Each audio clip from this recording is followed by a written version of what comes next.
Inakala ng lahat na siya ay isang ordinaryong lalaki, ngunit sa huli ay nailigtas niya ang isang hindi kapani-paniwalang malakas na vampira at naging master nito.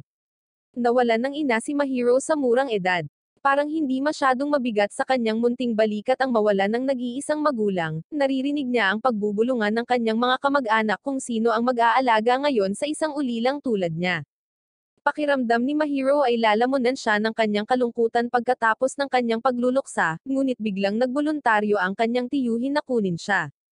Ipinatong niya ang isang kamay sa ulo ng bata, sinabi sa kanya na dahil pamilya sila, simple lang na kunin niya ito. Isa na siyang high school student, at ang paggawa ng lohikal at simpleng mga bagay ang pilosopiya niya sa buhay tulad ng kanyang uncle. Hindi niya hinihintay na may dumating at gumawa ng mga bagay, ngunit siya ang nagkukuse at siya mismo ang gumagawa nito. Isang araw ay nakatagpo siya ng isang nasugatan na pusa sa mga lansangan, iniuwi ito, inalagaan ito hanggang sa maging malinis, at nagpas siyang ampunan ito. Pinangalanan niya ang inaantok na pas ang itim na Koro, na hindi alam na mayroong isang bagay na madilim at masama tungkol dito. Kinabukasan sa pag-uwi, sinabi sa kanya ng kanyang mga kaibigan ang mga tsismis tungkol sa mga vampira na aktibo malapit sa istasyon ng tren, at kung paanong ang 10 katao ay sinipsip na tuyo. Hindi naniniwala si Mahiro sa mga tsismis na iyon at bumalik sa bahay. Pero sa sobrang gulat niya, bukas ang TV. Naglakad siya sa loob, at nakita ang isang mukhang emo boy na may ilang seryosong dark circles na ginawang komportable sa kanyang bahay. Nataranta si Mahiro at tinanong siya kung sino siya, at paano siya nakapasok sa kanyang bahay. Hinatake niya ng Wallace ang nanghihimasok, ngunit ang emo boy ay masyadong mabilis at madaling umiwas dito. Gayunpaman, nang sasalakayin na siya ni Mahiro sa pangalawang pagkakataon, aksidente niyang ginalaw ang mga kurtina at pinapasok ang sikat ng araw. Sa sandaling tumama ang sikat ng araw sa nanghihimasok, bigla siyang nag-transform sa itim na pasang si Koro. Naiwan si Mahiro na nalilito dahil sa hindi inaasahang pangyayari. Sa sandaling isinara niya ang mga kurtina, ang pusa ay naging isang tao muli. Tinanong niya kung sino siya, at sumagot ang emo boy na siya ay isa lamang mabait na vampira. Nataranta si Mahiro nang mapagtanto niyang tama ang kanyang mga kaibigan, kaya sinubukan niyang itapon ang vampira sa araw. Inakusahan siya ni Mahiro ng pag-atake sa mga tao sa istasyon, ngunit ang emo boy na vampira ay sumagot na hindi niya alam kung ano ang kanyang sinasabi. Sinusubukan pa rin ni Mahiro na i-proseso ang mga bagay, nang hilingin sa kanya ng vampira na huwag tawagin ang kanyang pangalan habang siya ay nasa anyo ng tao. Tinanong ni Mahiro kung ano ang mangyayari kung tawagin niya itong Koro, at biglang nabuo ang mga asol na bilog sa kanyang palso at leeg ni Koro. Ang isa pang bilog ng enerhiya ay nabuo sa lupa, at habang ito ay nagkakalat, ang mga bilog ay nag-contract at pagkatapos ay naglalaho. Nanlumo si Koro, napagod na sa ganito, ngunit niyugyug siya ni Mahiro para ipaliwanag ang nangyari. Ang emo boy na vampira ay nagsabi sa kanya na siya ay kabilang sa isang espesyal na uri ng mga vampira, na nakatali sa kanilang master. Maaari lamang silang uminom ng dugo mula sa kanilang master, at ang mga utos ng master ay masusunod. Ipinaliwanag ni Koro na ang nangyari ngayon ay isang pansamantalang kontrata, at ito ay makakansela kung hindi siya uminom ng dugo ni Mahiro sa loob ng 24 na oras. Magandang balita iyon para kay Mahiro, at pinaalis niya si Koro sa bahay para maiwasan ang anumang komplikasyon. Gayunpaman, habang siya ay naglalakad, isang lubod ng enerhiya ang humihila sa kanya pabalik kay Koro, na nagpapaliwanag na hindi sila maaaring magkalayo sa isa't isa dahil sa kontrata. Walang pagpipilian si Mahiro kundi ibalik siya, bagaman wala sa kanila ang nalulugod sa kaayusan na ito. Pagkalipas ng ilang sandali, nagpa siyang makipagkita sa kanyang mga kaibigan at isinama si Koro upang sabihin sa kanila na ang pas ang kasama niya ay isang vampira. Sa tingin ng kanyang mga kaibigan ay nababalisa na siya, at isa sa kanila ang nagbibigay sa kanya ng numero ng kanyang psychiatrist. Habang iniisip ni Mahiro kung paano sila kumbensihin, napansin niya ang isang madilim at nagbabantang anino sa salamin, at pagkatapos ay biglang nagpakita ang isang salamangkero sa kalye sa harap ng kanyang grupo. Hindi siya pinansin ng isa sa mga kaibigan ni Mahiro at nagsimulang maglakad palayo, ngunit pinigilan siya ng salamangkero at pagkatapos ay biglang kinagat ang kanyang balikat na hinayaan ang dugo na dumanak sa lahat ng dako. Ang lahat ay tumakbo palayo sa eksena habang ang salamangkero ay umakyat sa isang mataas na poste, at ipinahayag na siya ay isang vampira na nagngangalang Velkia. Alam niya na kinuha ni Mahiro ang isang itim na vampirang pusa, at tinawag siya para sa isang tunggalian. Habang sumasayaw si Velkia, bigla siyang inatake ni Koro gamit ang sepresang sipa. Hiniling sa kanya ni Mahiro na ipaliwanag kung ano ang nangyayari, ngunit sinabi ni Koro na kailangan nilang tumakas dahil ayaw niyang maabala sa pakikipaglaban sa vampira. Hindi nasisiyahan si Mahiro na marinig ito, at sinabihan niya si Koro na tumakas ng mag-isa habang tumatakbo siya pabalik upang tulungan ang kanyang mga kaibigan. Akmang sasalakayin na naman sila ni Velkia, nang tumalon si Mahiro sa kanya at buong lakas niyang hinawakan ang kanyang ulo. Pinagtatawanan lang ni Velkia ang kanyang walang silbing mga pagtatangka at pagkatapos ay inaatake siya ng isang espada, ngunit si Koro ay pumasok sa pagkakahawak at iniligtas si Mahiro sa pamamagitan ng pagdepensa dito. Itinapon niya si Mahiro at ang vampira, at inalis ang espada sa kanyang katawan. Sinasabi ni Koro na 100 taon na siyang hindi umiinom ng dugo, kaya napakahina niya para talunin si Velkia sa ngayon. Biglang pinasok ni Mahiro ang kanyang kamay sa bibig ni Koro, sinabihan siyang inumin ang kanyang dugo. Habang dinidilaan ni Koro ang dugong tumutulo mula sa kanyang bibig, naging permanente ang pansamantalang kontrata sa pagitan nila. Nagpapakita ang isang kwelyo sa leeg ni Koro na konektado sa isang kadena sa pulso ni Mahiro. Ang Imoboy Vampire ay nakakuha ng malaking power boost, at tinanggap si Mahiro bilang kanyang bagong master. Nagiging servant vampire siya or servamp in short. Inutusan siya ni Mahiro na talunin ang masamang vampira, at si Koro ay sumunod. Lumilikha siya ng bug zone ng hangin sa pamamagitan lamang ng pag-indayog ng kanyang mga kuko, at ipinadala ito patungo kay Velkia bago umaksyon patungo sa kanya at tinapos siya ng isang mabilis na hampas. Binuhat ni Koro ang sugatang si Velkia, at sinubukang inumin ang kanyang dugo nang biglang hilin ni Mahiro ang kanyang kadene, sinabi sa kanya na ito ay sapat na. Sinigawan sila ni Velkia at saka isinuot muli ang kanyang sombrero, biglang nag-transform sa isang manika. Binuhat siya ni Mahiro at tinanong si Velkia kung bakit niya sinusubukang tapusin si Koro. Sumagot siya na ito ay utos ng kanyang master, si Sabaki, at sinabi ni Koro na hindi niya kilala ang tao na iyon. Sinabi sa kanya ni Velkia na walang nakakakilala kay Sabaki, at iyon ang dahilan kung bakit gusto niyang tapusin ang lahat ng hindi nakakakilala sa kanya.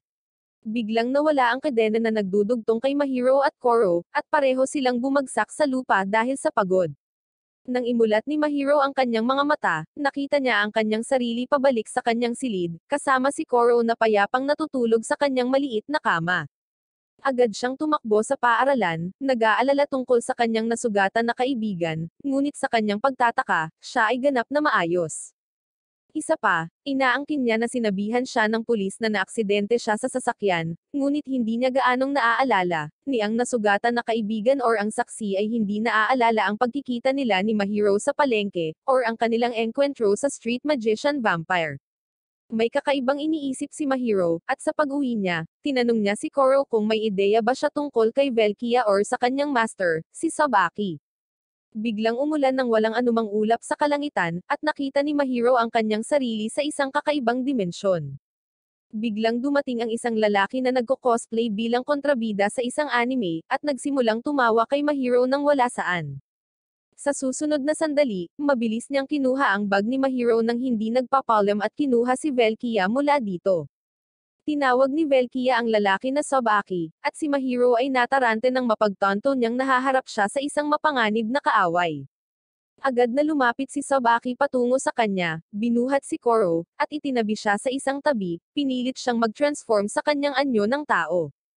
Tumawag si Sabaki sa kanyang nakatatandang kapatid, at nang tanungin ni Mahiro si Koro kung nagsasabi siya ng totoo, malinaw na sinabi sa kanya ni Koro na hindi pa niya nakita ang balisa na lalaki. Kaya, si Sabaki ay nagsimulang tumawa muli, na tinatawag siyang malupit dahil sa hindi niya pagkakakilala. Pagkatapos ay ibinunyag niya na mayroong 7 orihinal na vampira na maaaring bumuo ng isang kontrata sa mga tao, at maging servamp. Lahat sila ay magkakapatid batay sa 7 kasalanan, at si Koro ay ang servamp ng Catamaran, na siyang panganay na kapatid. Sinabi ni Sabaki na may isa pang tunay na vampira, which is siya, ang servamp ng Melancholy, ang bunso sa 7 magkakapatid, ngunit walang tumatanggap sa kanya. Si Mahiro ay nagiging mas nalilito sa ilang sandali, ngunit pagkatapos si Sabaki ay nag-transform sa isang itim na fox at tumalon sa kanyang balikat upang guluhin si Koro. Pinigilan siya ni Mahiro upang tanungin kung siya ang nagpadala kay Velkia upang salakayin sila kahapon, at kinumpirma ito ni Sabaki, na sinasabing mahilig siyang pumaslang ng mga tao at mga vampira.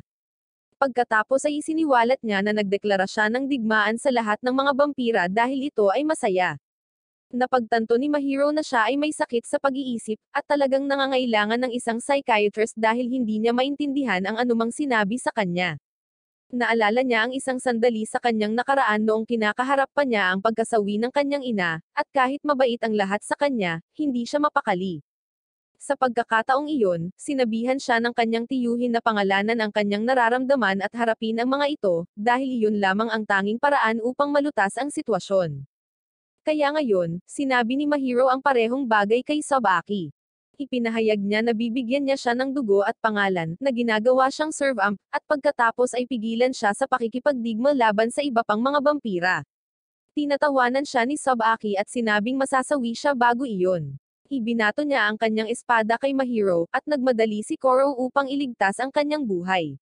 Bago pa sila matamaan ni Sabaki, nawala sila, at umalis na siya, iniisip na si Mahiro ay isang kawili-wiling lalaki. Samantala, nalaman ni Mahiro mula kay Koro na ngayon lang sila niligtas ng isa pang servant. Biglang dumating doon ang isang pares ng kambal, at ipinahayag na gustong makita ng kanilang master si Mahiro at ang kanyang servant. Ayaw sumama ni Koro kaya naging pusa siya. Ngunit pagkatapos, isang mayamang lalaki na nakaupo sa kanyang trono ang dumating doon at sinabihan si Mahiro na wala siyang pagpipilian kundi sundin siya. Kaya, sumakay sila sa kanyang limo, at ipinakilala ng lalaki ang kanyang sarili bilang si Marco, ang master ng servant ng Lust. Malapit na silang makarating sa bahay ni Marco, at ang isang paru-paro na nakaupo sa kanyang ulo ay naging servant. Tinamaan ni Marco ang servant sa ulo bago siya ipinakilala bilang Sheila, at pagkatapos ay pinatuloy ang kanyang mga bisita sa loob. Sa sandaling marating nila ang isang saradong silid, inihayag nila ang kanilang tunay na intensyon. Si Sheila ay naging butterfly muli, at sumisipsip ng dugo mula kay Marco para ipatawag ang kanyang side weapon at pakawalan ang buong kapangyarihan. Biglang nagbago ang ugali ni Marco, at tinawag niya si Mahiro na walang alam na hindi man lang marunong gumamit ng maayos sa kanyang servant. Sinabi niya sa kanya na maging kanyang lingkod, ngunit nang tumanggi si Mahiro, ipinadala niya si Sheila upang salakayin sila. Halos hindi nila naiwasan ang kanyang unang pag-atake, at tinanong ni Mahiro si Marco kung bakit niya ito ginagawa. Ang mayamang lalaki ay tumangging magpaliwanag ng anuman sa isang karaniwang tulad niya, at iyon ay ikinagalit ni Mahiro.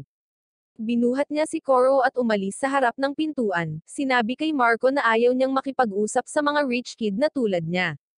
Gayunpaman, sa sandaling lumabas siya ng gusali, nalaman ni Mahiro na siya ay nawala. Bigla niyang nakita ang daan-daang mga bata na nagbibigay sa kanya ng nakakatakot na mga titig mula sa mga bintana, at si Sheila ay nagpakita sa likuran niya upang ipaliwanag na sila ang kanyang mga kampan na nilikha niya upang tuparin ang kanyang mga utos.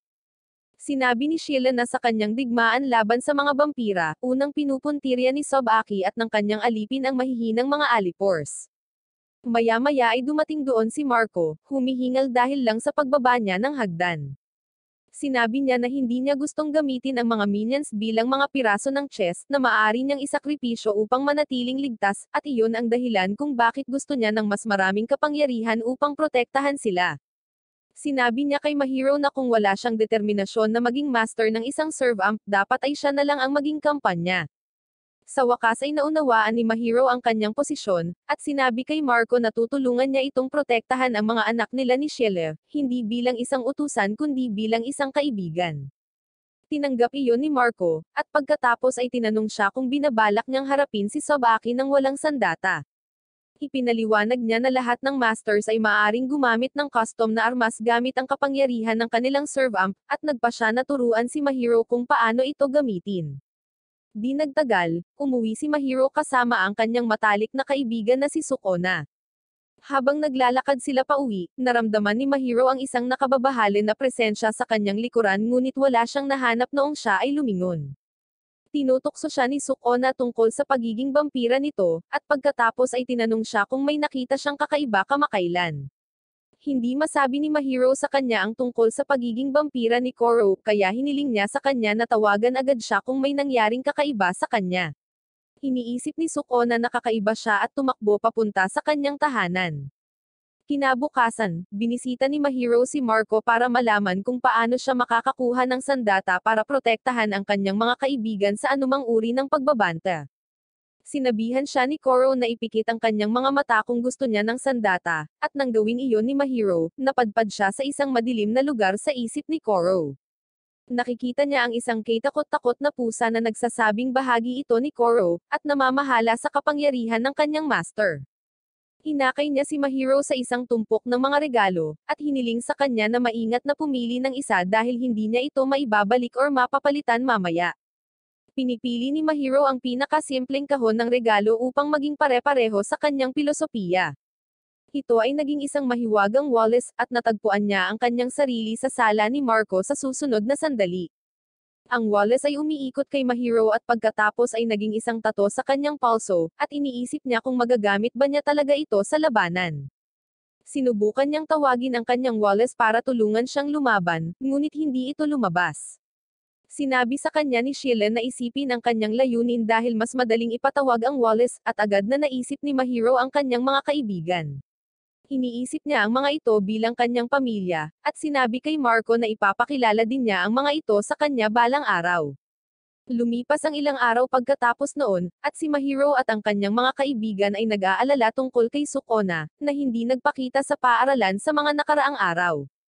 Nagpasya si Mahiro na bisitahin siya pagkatapos ng klase, at kumuha din ng ilang nakabalot na pananghalian para sa kanya. Ikinuwento niya kay Koro kung paano sila naging matalik na magkaibigan ni Sukona simula elementarya. Pagkatapos ay biglang naglaho ang kanyang alaala.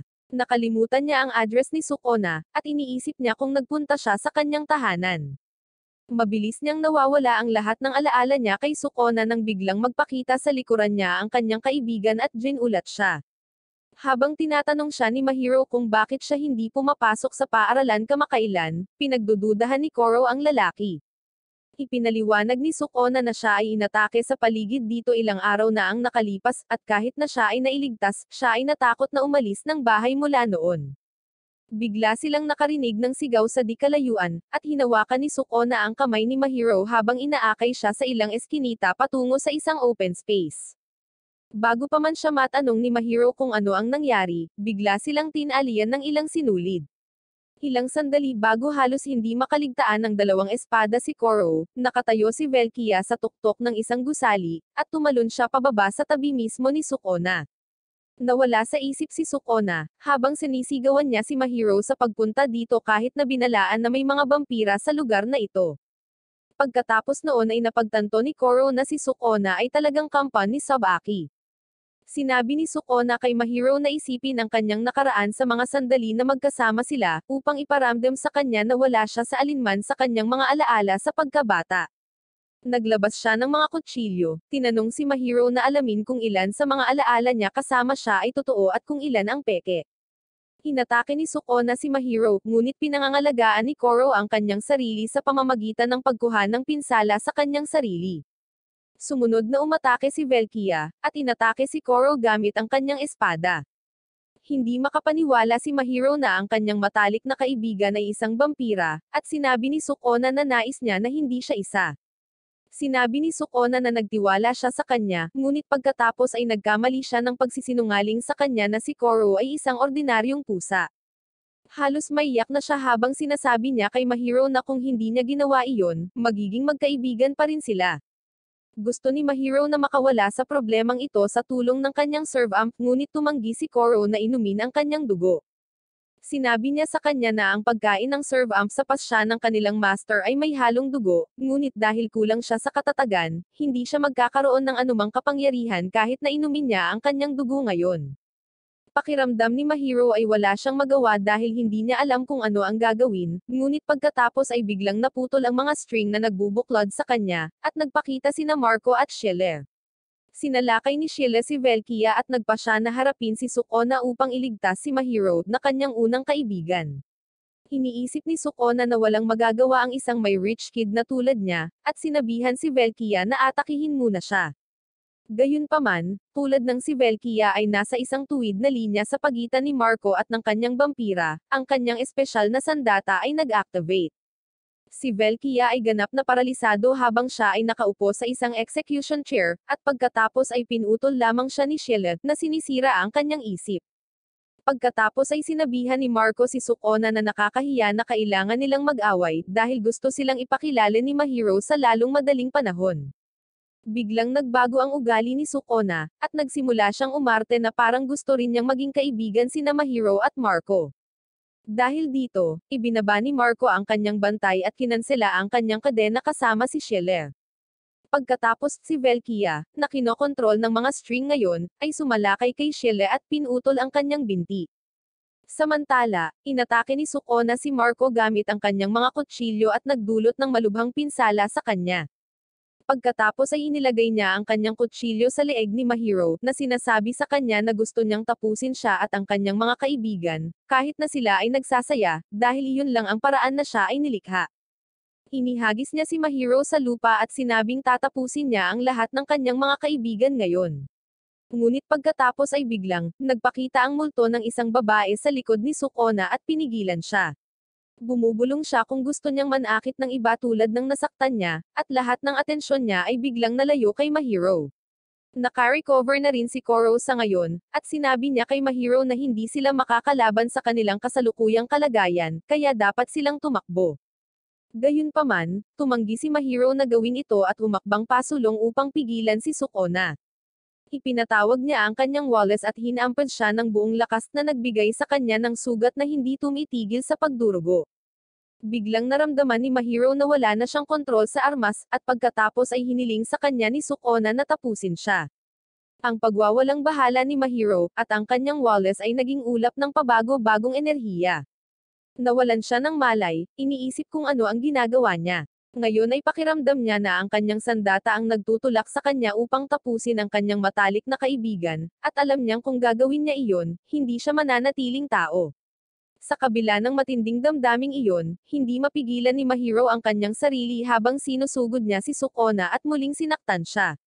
Iniisip niya kung ito ba ang kapangyarihang gusto niyang gamitin para protektahan ang kanyang mga kaibigan.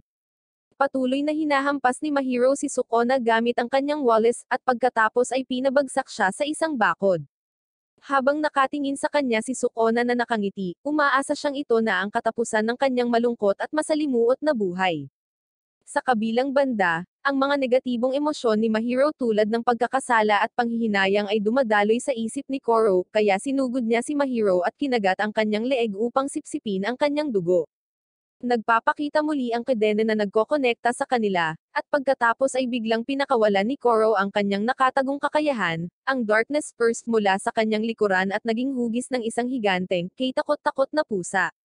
Ang pusa ay naglabas ng itim na likido na sumasakop sa buong lugar, at si Mahiro ay napasigaw lamang, ano ang nangyayari? Bago siya tanggayin ng itim na likido. Inabot ni Sukona ang kanyang kamay sa kanya at hiniling sa kanya na utusan ang kanyang servamp na tapusin siya, at ang lahat ay malulutas. Sinabi niya kay Mahiro na nagsinungaling siya sa kanya kanina dahil gusto niyang masawi sa pamamagitan ng kanyang mga kamay, ngunit ang sitwasyon ay nagiging masyadong magulo ngayon. Gayunpaman, bago makapagdesisyon si Mahiro, isang bala ang tumusok sa puso ni Koro, at ang kanyang maitim na kapangyarihan ay nawala. Ang isa pang servamp at ang master nito ay nakarating na sa larangan ng digmaan. Inutusan ng master ang kanyang servamp na harapin ang lahat, at tumalon siya pababa, sinipa si Koro at inatake siya hanggang sa maging pusa siya. Ang servamp na may brown na paper bag sa kanyang ulo ay sumugod kay Sukona at inatake siya, ngunit iniligtas siya ng puppeteer na kaibigan ni Sukona sa huling sandali. Sinabi niya sa kanya na umatras, at sinusunod niya ang kanyang mga utos. Tinanong siya ni Mahiro kung gusto niya talagang tapusin siya kanina, ngunit ibinato lang ni Sukona ang kanyang wristband sa kanya at pagkatapos ay naglaho. Hindi nagtagal, ang kotse ay humaharurot sa lugar at dumating doon ang mga kampan ni Sheila. Sinabi niya sa kanila na si Marco ay hindi malubhang nasugatan, at dinala siya kaagad sa ospital. Nakonsensya si Mahiro na hinayaang niyang masugatan si Marco, ngunit pagkatapos ay dumating doon ang cowboy vampire master, at sinabi sa kanya na dapat managot si Marco sa pagpapabeye sa kanyang pagbabantay sa kalagitnaan ng labanan. Ipinakilala niya ang kanyang sarili bilang isang wonderang antique dealer. At ang vampira niya ay si Paper Brown, ang servamp of envy. Iniisip ni Mahiro na siya ay isang weirdo na nakikipag-usap sa mga manika, at sinasadyang inisin ang kanyang serve arm. Ibinigay ng cowboy si Koro kay Mahiro, humihingi ng paumanhin sa pag-handle sa kanya kanina. Sinabi niya na mas mabuti kung haharapin din niya si Sukona. Sinabi niya kay Mahiro na buti na lang at maaga niyang nalaman na wala siyang determinasyon na pumaslang ng tao. Nag-aalok siya na tanggalin si Koro sa kanyang mga kamay, at ibalik siya sa isang normal na estudyante dahil ang landas ng pagiging master ng serve amp ay hindi para sa isang taong mahina tulad niya. Sinabi niya kay Mahiro na makipag-ugnayan sa kanya kung gusto niyang sirain ang kanyang kontrata kay Koro, at pagkatapos ay iiwan siyang mag-isa. Kinabukasan, habang lumalabas si Mahiro para mag-grocery, nakita niya si Sobaki sa isang restaurant at agad na nagmadaling umupo sa tabi niya. Tinanong niya siya kung kailan naging kampanya si Sukona, at sinimula ni Sobaki na bigkasin ang kwento ng buhay ni Sukona. Siya ay isinilang sa pinakamasamang magulang na nakita sa mundo. Pinaslang nila ang kanyang kapatid na babae para sa pera ng insurance at pinilit ang batang si Sukona na magsinungaling sa mga pulis na nahulog siya sa bintana, habang nakikipaglaro sa kanya kung hindi ay makakatagpo siya ng parehong kapalaran sa kanya. Iyon ang unang pagkakataon na nagsinungaling siya, at pagkatapos ay ipinagpatuloy niya ito dahil sa kanyang mga magulang. Pagkalipas ng 6 na taon, ibinagsak siya ng kanyang mga magulang mula sa bintana tulad ng kanyang kapatid, ngunit habang naghihintay siya ng kasawian, iniligtas siya ni Sobaki. Ipinaliwanag niya na ang mga kampan ay nabuo kapag ang isang nasasawi na tao ay umiinom ng dugo ng isang alipin, at pagkatapos ay naging kanilang lingkod. Tinatawanan ni Sobaki si Mahiro dahil hindi niya ito alam, at pagkatapos ay umalis na para umuwi bago nagpakawalan ng nakakatakot na aura at sinabing wala siya sa mood para sa karahasan ngayon. Naninigas si Mahiro dahil sa takot, at hindi man lang niya hiniling kay Sobaki na ibalik si Sukona sa kanya. Isinusumpa niya ang sarili dahil hindi niya maintindihan ang pinagdadaanan ng kaibigan dahil parating umaarte si Sukona na parang biro lang ang lahat. Kinabukasan, nagmamadaling pumunta si Mahiro sa paaralan sa pag-asang makikita niya si Sukona sa klase. Wala siya roon, at kakaiba ang reaksyon ng lahat sa pagkarinig sa kanyang pangalan dahil naaalala nila ang kanyang personalidad, ngunit hindi ang kanyang mukha. Napagtanto ni Mahiro na gusto pa rin ni Sukona na maalala siya ng kanyang mga kaibigan, ngunit hindi niya mapangahas na ibahagi ang kanyang pag-iral sa lahat. Sa araw ng cultural festival, pumupunta si Sukona sa paaralan na nakasuot ng maskara kahit na tila walang nakakaalala sa kanyang mukha. Anyway, nadaanan siya ng kanyang mga kaibigan, at laking gulat niya nang makita ang isang abiso sa kanilang likuran na nagsasabing naghihintay sila sa kanya, habang si Sukona ay nag-iisip kung paano haharapin iyon. Dumating si Koro na lumilipad patungo sa kanyang mukha at pinatumba siya, agad na sinundan siya ni Mahiro, at si Sukona ay tumakbo sa rooftop na hindi nakaharap sa kanya. Sinabi niya kay Mahiro na lumayo sa kanya dahil sinubukan niyang tapusin siya, at ang kanyang kaibigan. Si Mahiro ay tumugon na siya ay isang sinungaling dahil talagang sinubukan niyang iligtas siya, kahit na ang mga pinsala ni Marco ay hindi seryoso. Tumakbo silang dalawa sa rooftop kung saan inamin ni Sukona na ngayong taon lang sila naging magkaibigan, at lahat ng alaala nilang magkaibigan noong bata pa sila ay natanim sa kanyang isipan. Sinabi sa kanya ni Mahiro na hindi mahalaga dahil kaibigan niya talaga ito, ngunit tumalon si Sukona mula sa rooftop upang iwasan siya. Agad na tumalon si Mahiro sa kanya, hinawakan niya ang kanyang kwelyo, at pagkatapos ay ipinatawag ang kanyang lumilipad na Wallace nang malapit na silang tumama sa lupa. Sinabi niya kay Sukona na walang isyu kung vampira siya dahil kaibigan pa rin niya ito.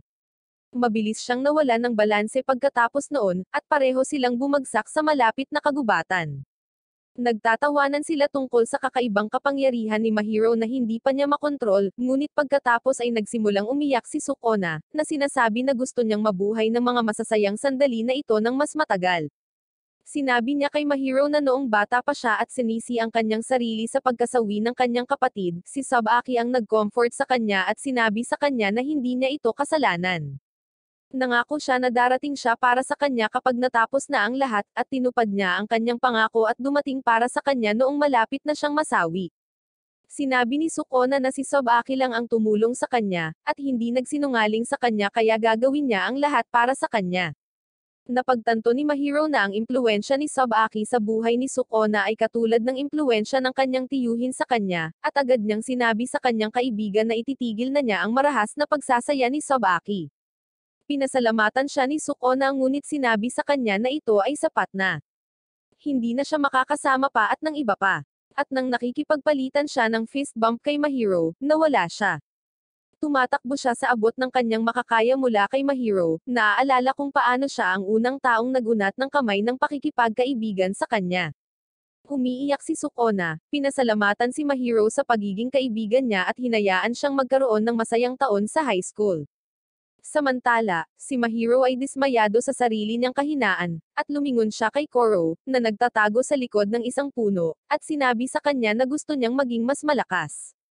Di nagtagal pagkatapos noon, nakatanggap si Mahiro ng isang sulat na medyo mahirap buksan, kaya ibinigay niya ito kay Koro.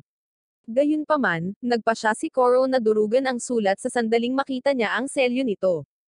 Kinabukasan, dinadala niya si Koro sa paaralan at agad na tumaas ang kanyang rating ng katanyagan sa mga babae.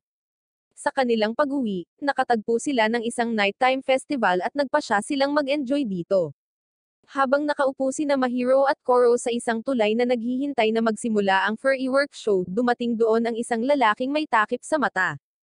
Ibinigay niya ang isang malita kay Mahiro na sinasabi sa kanya na ilagay ito sa lost and found section dahil hindi niya alam kung nasaan ito. Sa sandaling kinuha ni Mahiro ang malita, ang lalaki ay kaina-hinalang nawala. Gayunpaman, hindi nagdududa si Mahiro, mag-isa siyang pumunta sa lost and found section. Sa daan, nabangga niya ang isang matangkad na blonde na lalaki na may bitbit na kabaong sa kanyang mga balikat. Sinabi ng blonde kay Mahiro na nahiwalay siya sa kanyang kapareha, kaya sinabihan niya itong sundan siya sa lost and found section. Habang nasa daan, tinanong siya ni Mahiro tungkol sa kabaong, at sumagot ang blonde na lalaki na para ito sa mga vampira na tutulugin. Nahihirapan si Mahiro na paniwalaan ang kanyang mga salita, ngunit biglang nag-ambala ang kanyang atensyon ng isang malaking pagsabog sa likod nila. Naghiyawan ang mga tao na sumabog ang isang malita na kulay pilak, at naalala ni Mahiro kung paano sinabi sa kanya ng lalaking may takip sa mata na ay lagak ang kahon bago pumutok ang mga paputok. Wala pang isang minuto ang natitira para doon, at iniisip ni Mahiro kung paano niya haharapin ang malita. Nag-aalinlangan siya kung dapat niyang tawagan si Koro upang dalhin ang kahon sa malayo, dahil ang pagbubunyag na siya ang master ng isang serve amp sa harap ng isang estranghero ay maaaring hindi ang pinakamagandang bagay. Gayunpaman, nagpa siya siyang magtiwala sa blonde na lalaki at ipatawag si Koro sa harap niya. Pinainom siya ni Mahiro ng dugo, at binuhat siya ni Koro at tumalon ng mataas sa hangin. Inihagis niya ang kahon sa abot ng kanyang makakaya, at natarante si Mahiro dahil baka hindi ito sumabog sa langit. Pero pagkatapos nitong bumagsak sa lupa ay kinalma niya ang sarili dahil nahulog talaga sa lupa ang pampasabog na malita bago sumabog, ngunit pagkatapos ay dumating ang blonde na lalaki upang iligtas siya. Inilagay niya ang malita sa kanyang kabaong at hinayaan itong sumabog sa loob nito. Sina Mahiro at Koro ay natigilan at tinanong ang blonde kung sino siya. Sumagot siya na siya ay si Trevor, ang tagapagmana ng isang hot springs inn. Biglang may nanginginig na boses na nagmumula sa loob ng kabaong, nagtatanong kay Trevor kung paano siya makakapaghagis ng bomba sa loob ng kabaong ngayong nandoon pa siya. Habang lumalabas ang isang nasunog na paniki at nahuhulog sa lupa, agad siyang nakilala ni Koro bilang serve amp of pride. Binigyan siya ni Trevor ng pangalang Hugo, at nang may kaunting dugo, ang serve amp ay ganap na maayos muli. Hindi niya napigilan ang kanyang lumang chatterbox at pinag-uusapan kung paano niya nakilala si Trevor sa isang hot spring inn, at kung paano nag-ulo ang mundo habang si Koro ay gumagala sa kanyang sarili. Sinabi ni Hugo na ang pagsabog ngayon ay tiyak na gawa ni Sobaki at ng kanyang mga kampan. Sinabi niya kay Mahiro na dapat silang manatiling nakikipag-ugnayan at tumulong sa isa't isa sa oras ng pangangailangan, ngunit binalaan din siya na hindi lamang si Sobaki ang banta sa kanila ngayon. Maya-maya, sa pagbabalik ni Mahiro at Koro sa kanilang tahanan, biglang bumukas ang pinto, at may humila kay Mahiro sa loob na naiwan si Koro.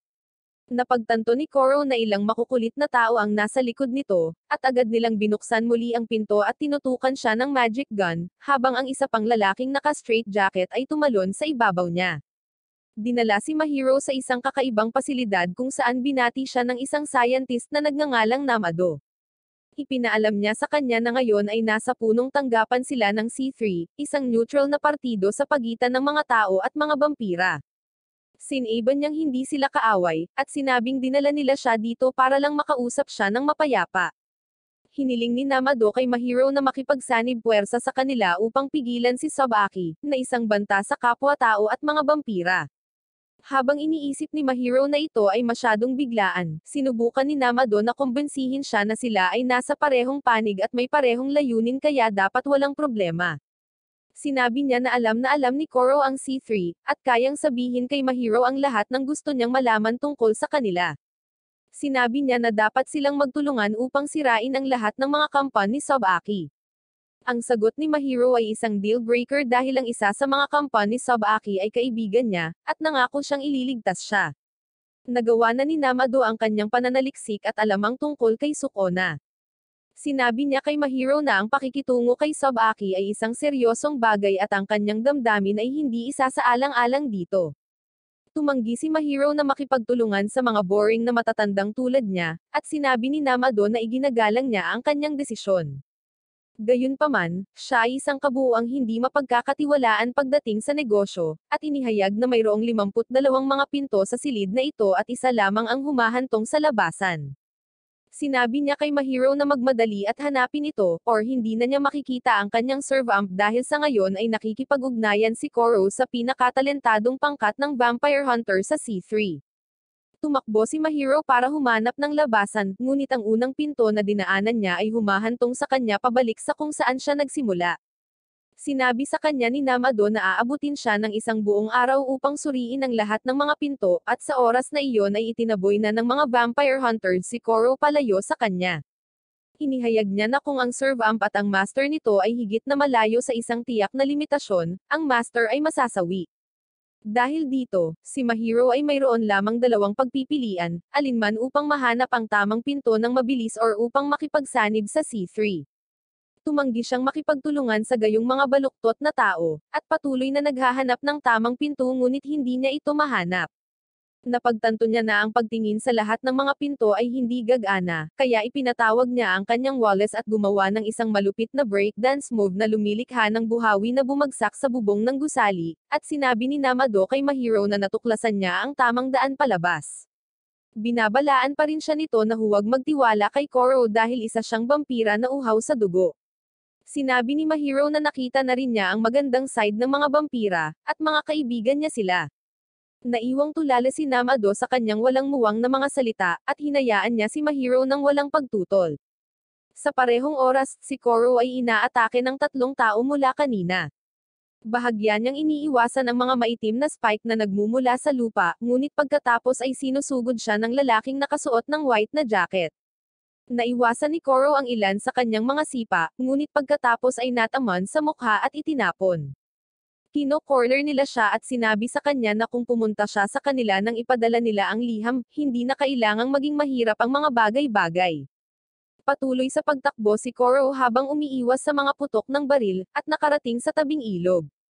Ang lalaking nakasuot ng white na jacket ay nakakaabala sa kanya sa pagsasabing ang kanyang master ay nasa ilalim ng kanilang kontrol, at sa sandaling mawala si Koro sa kanyang focus, ay biglang nakulong sa loob ng mga itim na bar. Nang malapit na siyang tapusin ng mga mangangaso, dumating si Mahiro sa eksena na nakasakay sa kanyang Wallace at dinala siya. Pagkalipas ng ilang araw, tumawag sina Mahiro, Marco, at Trevor para sa isang pulong sa hot spring inn ni Trevor. Habang sina Koro at Shelle ay naliligo sa mainit na paligan, si Marco ay may nakaayos na magarbong kama para sa kanya, at si Trevor ay abala sa pagtatrabaho. Dismayado si Mahiro dahil walang sumiseryoso sa kanilang strategy meeting. Nagkita sila ni Koro sa may vending machine mamaya, at binibilang ang iba't ibang bagay na hindi nila alam tungkol sa mga servamp ni Sabaki. Iniisip ni Mahiro na ang master ng kampo ng NB ay maaaring makakapagsabi sa kanila ng isang bagay dahil siya ay tila may sapat na kaalaman. Pinuna ni Koro ang kanyang ideya, na sinasabing hindi sila dapat magtiwala sa lalaking iyon at magiging maayos sila sa kanilang sarili. Nang maglaon, lumipad si Hugo na may dalang bagong impormasyon tungkol sa isang mapanganib na tao na gumagala sa paligid ng lungsod. Nagtungo sina Mahiro at Koro upang hanapin siya, at nalaman nila mula sa alipors ni Hugo na ang kanilang target ay isang lalaking nakaitim na damit na may pares ng pakpak sa kanyang likod. Agad nilang nakita siya, at sa kabila ng babala ni Koro na mukhang mapanganib ang lalaki, nagpa siya si Mahiro na sundan siya. Nakita niya ang lalaking may dalang hedgehog sa isang hole, at nagising ang aktivista sa loob ni Mahiro, at nagpa siya siyang iligtas ang kawawang hayop. Hinahabol niya ang lalaking may pakpak, at sa pagliko niya sa kanto, nakita niya ang lalaking naghihintay sa kanya. Tinatanong niya kung anghel ba siya or demonyo, at si Mahiro ay hindi naiintindihan ang ibig niyang sabihin. Pagkatapos ay ginamit ng lalaki ang kanyang kapangyarihan at biglang nagpatawag ng isang mahiwagang piano. Nagsimula siyang magpatugtog ng melody na nagpapabigat sa katawan ni Koro at nagpaluhod sa kanya. Ipinahayag ng lalaki na siya ay isang demonyo at agad na sinugod siya. Pinalipad niya si Koro gamit ang isang sipa, at pagkatapos ay sinundan siya para sipin siya ng pataas ng pataas. Ipinatawag ni Mahiro ang kanyang Wallace at lumipad papunta sa rooftop kung saan tatapakan na ng kakaibang lalaki si Koro. Itinigil niya ang kanyang pag-atake, at pinayagan si Koro na inumin ang kanyang dugo upang mabawi ang kanyang lakas. Tinanong ni Mahiro ang lalaki kung bakit niya sinasaktan ang kanyang kapareha, at pagkatapos ay hiniling sa kanya na pakawalan ang kawawang hedgehog sa kanyang hole. Ang lalaki ay obligado, at sa sandaling mabuksan niya ang hole, ang hedgehog ay nagiging isa pang serve amp na nagpapakilala sa kanyang sarili bilang Larry, ang serve amp of greed.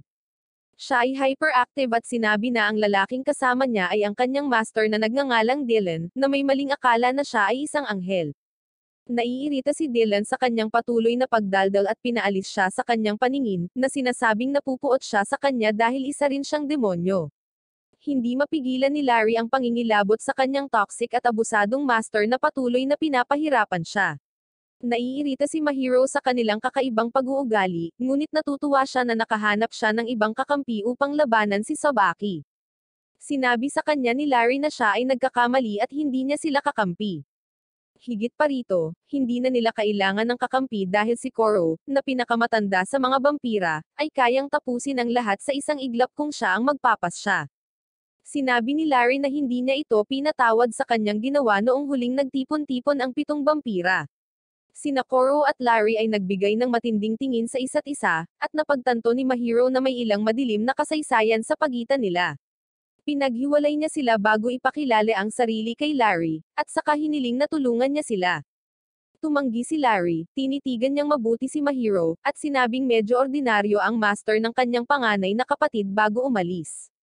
Bumalik si Mahiro sa hot spring, at doon ay nabigla siyang makita si Dylan sa TV bilang isang henyong pianist mula sa Europa. Sinabi niya sa lahat na siya ang master ng serve amp of greed, at naaawa siya dito. Ibinunyag niya na pinapaslang ni Larry ang master nito kapag naiinip sa kanya, at mas mabuting huwag na lang makisali sa kanya. Sa kabila ng kanyang babala, tumungo si Mahiro sa konsyerto ni Dylan. Nakatingin siya sa exit naghahanap ng isang pagkakataon upang makapasok sa hall, kapag ang mga gwardya ay na-distract. Gayunpaman, nakita siya ng isang magiliw na mahilig sa musika at nagpas siyang isama siya sa bulwagan upang ipakita ang isa pang programa bilang isang treat. Sa daan, nakita ni Mahiro ang lalaking may takip sa mata na nagabot sa kanya ng pampasabog na malita, at napagtanto na si Dylan ang pinupuntirya ni Sabaki. Kaya tumakbo siya papunta sa hall kung saan ginaganap ang programa ni Dylan.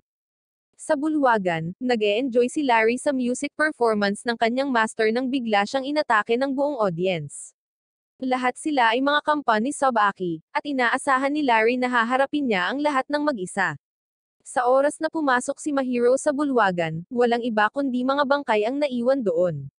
Nabigla siya sa lakas ng vampira at sa tingin niya ay masyadong sumobra ang kanyang ginawa. Biglang huminto si Dylan sa kanyang pagganap dahil nag-uusap ang mga tao, at tinanong siya ni Larry kung bakit hindi siya nagpapasalamat sa kanyang pakikitungo sa lahat ng mga kaaway. Sinipa lang siya ni Dylan, ngunit si Larry ay nagpakita sa likuran niya at sinipa siya sa dingding. Nag-aalala si Mahiro tungkol sa kanya, ngunit tiniyak ni Larry na ang mga master ng serve amp ay mas mahigpit kaysa sa mga ordinaryong tao. Pagkatapos ay hiniling niya kay Mahiro na ihinto ang pagsisikap na kunin siya, at hayaang tapusin ni Koro ang lahat. Sinabi ni Mahiro na hindi ito kayang gawin ni Koro ng mag-isa, at naiinis si Larry sa kanya. Marahan niya itong itinulak at pinapante sa kabilang dulo ng bulwagan, ngunit si Koro ay nagsilbing cushion para iligtas ang kanyang master. Tinatawanan lang sila ni Larry at pagkatapos ay nagpa siya na sabihin kay Mahiro ang backstory ng 7 servamp. Noong unang panahon, may 7 magkakapatid na vampira ang namuhay ng payapa, hanggang isang araw ay nakatanggap sila ng liham mula sa isang organisasyon na tinatawag na C3. Hiniling sa kanila ng liham na tapusin ang isang partikular na tao, at pinili ng 7 vampira na magpasya sa kanilang tugon sa demokratikong paraan. Ang kasakiman, katakawan, at galit ay laban dito habang ang pride, inggit, at pagnanais ay pabor sa pagpaslang sa taong iyon. Dahil ito ay isang kurbata, bumaling sila sa kanilang panganay na kapatid, ang Servamp of Sloth. Tulad ng sasabihin ni Larry kung ano ang kanyang napagpasyahan, si Koro ay dinaig sa galit at hangarin na pumaslang. Inilabas niya ang kanyang kapangyarihan habang tinatawanan siya ni Larry, nagtatanong kung gaano niya kagustong itago ang kanyang mga pagkakamali sa kanyang master. Hinugot niya ang kanyang espada bilang tugon, at ang 2 servamp ay nagsimulang makipaglaban dito sa entablado. Nagpa siya si Mahiro na lutesin iyon ng mag-isa, at ipinatawag ang kanyang Wallace. Tinawag niya si Koro, at ang nabalisa na ekspresyon sa kanyang mukha ay nahuli siya ng walang pag-iingat. Biglang gumaling si Dylan mula sa kanyang mga sugat, at sinira ang laban ni Koro at Larry bago ibinagsak si Larry sa lupa. Hinawakan niya ang Wallace ni Mahiro, binaluktot ito, at idinikit sa dingding si Koro. Ipinahayag niya na lahat sila ay masyadong mapanira, at ang tanging bagay na dapat nilang gawin ngayon ay makinig sa kanyang pagtatanghal. Tinawag ni Dylan ang kanyang piano at nagsimulang tumugtog ng isang malungkot na kanta na nagbabalik ng matinding alaala sa nakikinig na pinipilit silang umiyak. Habang inaalala ni Mahiro ang mga sandaling kasama niya ang kanyang ina at nagsimulang umiyak, si Larry ay bumagsak sa sahig dahil may nakita siyang taong pilit niyang kinakalimutan. Sa kabilang banda, si Koro ay hindi makagalaw, ang kanyang mga mata ay nagdilat bilang isang kasuklam-suklam na alaala na sinusubukan niyang pigilan ay bumalik sa kanya. Hindi na kayang tumagal pa ni Larry, kaya nagpa siya siyang atakihin si Dylan na handang mag-counter-attack. Maya-maya, bumukas ang pinto, at dumating doon ang lalaking nagdala kay Mahiro. Nagpadala siya ng mascot ng balina para i-defuse ang sitwasyon, at binatukan ng whale ang ulo ni Larry at Dylan para huminto sila. Hindi natutuwa si Larry sa lalaki at sa whale mascot na kanyang alipors. Nagmamadaling palayain ni Mahiro si Kiro ngunit nalaman niyang tuluyan na itong nawala. Bigla siyang nakarinig ng tunog, at lumingon siya para makita ang isa sa mga nakaligtas na kampan ni Sobaki sa audience. Humingi siya ng tawad at nagmakaawa na palayain siya, ngunit nagpa siya si Larry na tapusin siya. Hinawakan ni Mahiro ang kanyang kamay, sinasabing huminto na siya dahil hindi na kailangang pumaslang ng taong wala man lang balak lumaban. Sumusuko na si Larry dahil ayaw niyang pakialaman ang isang walang pangalan, at banayad pa rin. Nag-walkout siya, at pagkatapos ay nilapitan ni Mahiro ang lalaki kanina na nagpakilala bilang si Carl, ang manager ni Dylan. Nagpa siya silang hayaang mabuhay ang alipors ni Sobaki, at nagpa siya si Mahiro na dalhin siya sa kanyang mga kaibigan pansamantala. Sinundan siya ni Koro na nababalot pa rin sa dilim. Sa kabilang banda, sinusubukan ni Larry na pakalmayan ang kanyang galit sa pamamagitan ng panonood ng mga nakakatawang video sa YouTube, nang biglang nagpakita si Sobaki sa kanyang likuran. Natarante siya nang makita siya, at binigyan siya ni Sobaki ng nakakatakot na ngiti habang inilalabas niya ang kanyang sandata.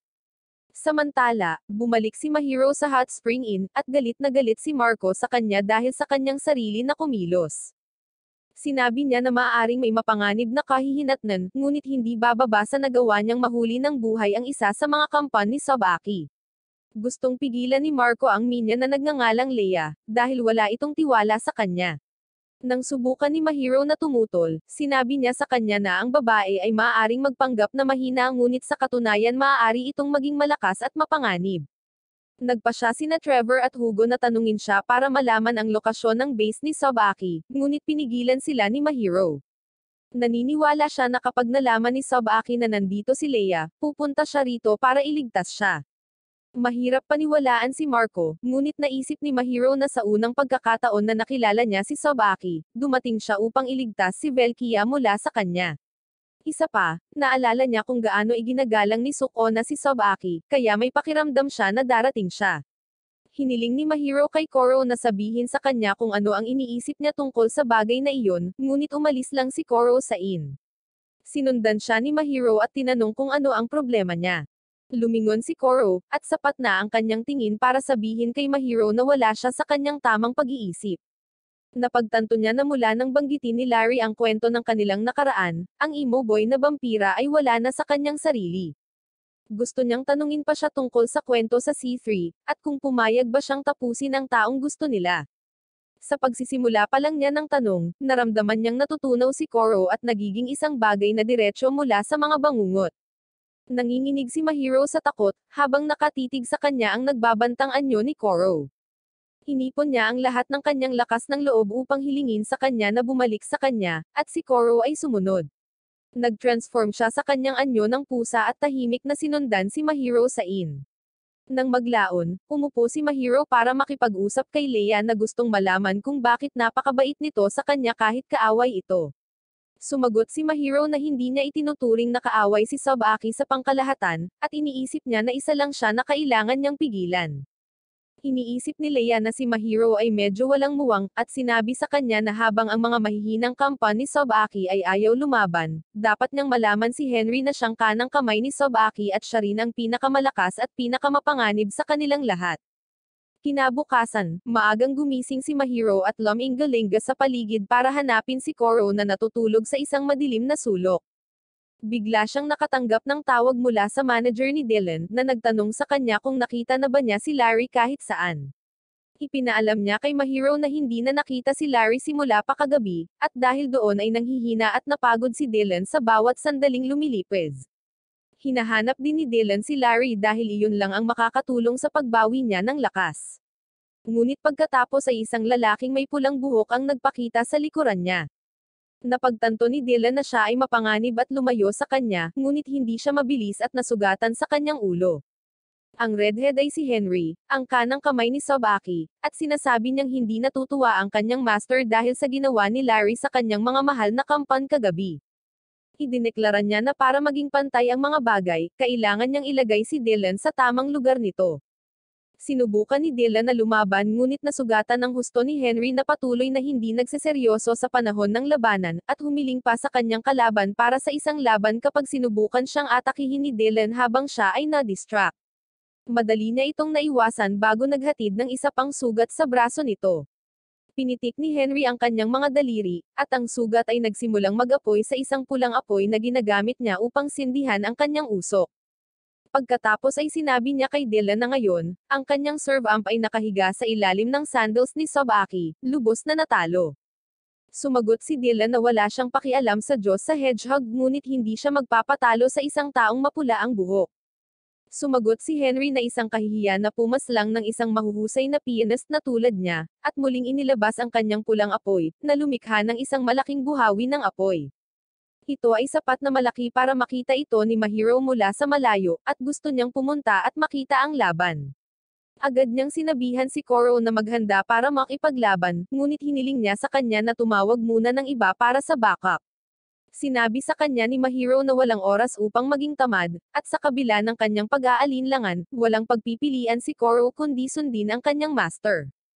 Dumating sila sa oras ng malapit ng tapusin ni Henry si Dylan. Sinabihan ni Mahiro ang taong mapula ang buhok na lumayo sa kanyang kaibigan, ngunit sa sandaling malaman niya na ang taong mapula ang buhok ay ang nakakatakot na lalaki na tinatawag na Henry, nagpasya siyang harapin siya ng direkta. Ipinatawag niya si Koro para lumaban, ngunit agad na nabalot si Koro ng kadiliman sa loob niya, at nawala ang koneksyon niya kay Mahiro. Nagsisimula siyang matuno sa isang itim na likido, at sa lalong madaling panahon ang lahat ng kadiliman ay namumuo sa isang itim na bowl ang kristal. Hindi maintindihan ni Mahiro ang nangyayari, at habang kinukuha niya ang bowl ang kristal sa kanyang mga kamay, iniisip niya kung ito nga ba si Koro. Curious din si Henry tungkol dito, at naglakad siya patungo kay Mahiro na nagpasya na ipatawag ang kanyang Wallace upang ipagtanggol ang kanyang sarili.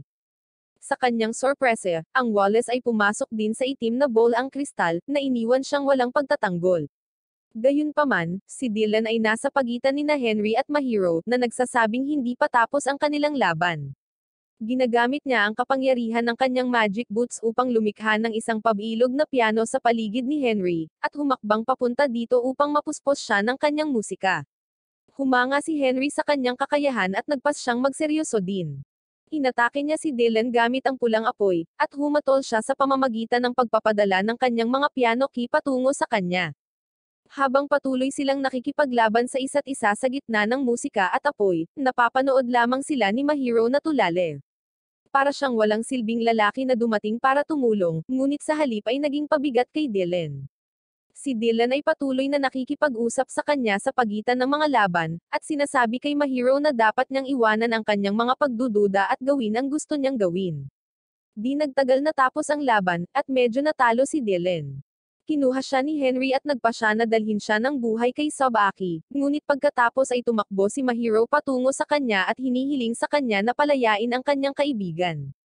Biglang sumulpat si Henry sa tabi niya, at binigyan siya ng malakas na pitik na nagpatigil sa kanya at nagpapanatili sa kanyang pwesto.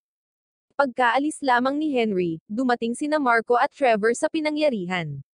Laking gulat nila nang malaman nilang si Koro ay naging itim na bola.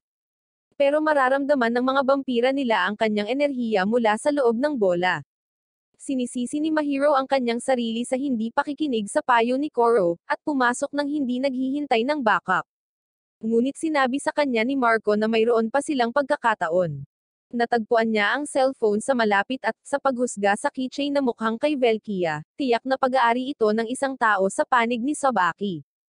Tama ang hula niya at agad silang tinawagan ni Sabaki, sinabing kay Henry ang teleponong ito at gugustuhin niyang ibalik ito. Sumagot si Marco na ipagpapalit niya ito sa kanya para kay Larry at Dylan, na dinukot niya ngayon. Natuwa si Sabaki sa kanyang sinabi, at sinabing hindi iyan iPhone 15 Pro Max para babayaran niya ng ganoon kalaki. Ngunit sinabi sa kanya ni Marco na mayroon din silang isa sa kanyang mga kampan. Hiniling niya kay Sabaki na ibalik ang serve amp of greed, at ang kanyang master sa lalong madaling panahon ng walang karagdagang pinsala, at maibabalik niya ang telepono at ang minion.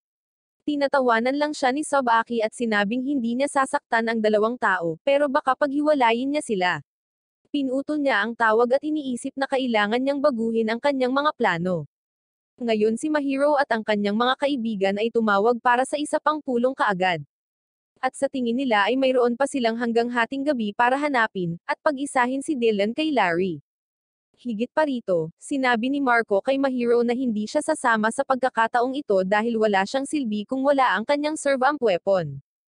Umalis sila sa silid upang magplano ng mga bagay, at si Mahiro ay nagsimulang kalikutin ang itim na bola, nagtataka kung ano ang nangyari kay Koro. Napagtanto niya na siya ay tinutulungan ni Koro sa lahat ng oras na ito, at kailangan niyang lumakas kung nais niyang makatulong sa sinuman. Nagsimula siyang umiyak, humihingi ng paumanhin kay Koro para sa pagbuhos ng lahat ng mabibigat na buhat sa kanya at hindi pagtulong kapag naging mahirap sa kanya ang mga bagay. Biglang tumugon si Koro mula sa loob ng bowl ang kristal, na sinasabi kay Mahiro na ayaw niya nang marinig ang kanyang pagrereklamo. Nagpapakita siya bilang isang miniature na bersyon sa loob ng bola, at nagsasaad na hindi niya alam kung ano ang nangyayari sa kanya ngunit hindi siya makaalis sa bola.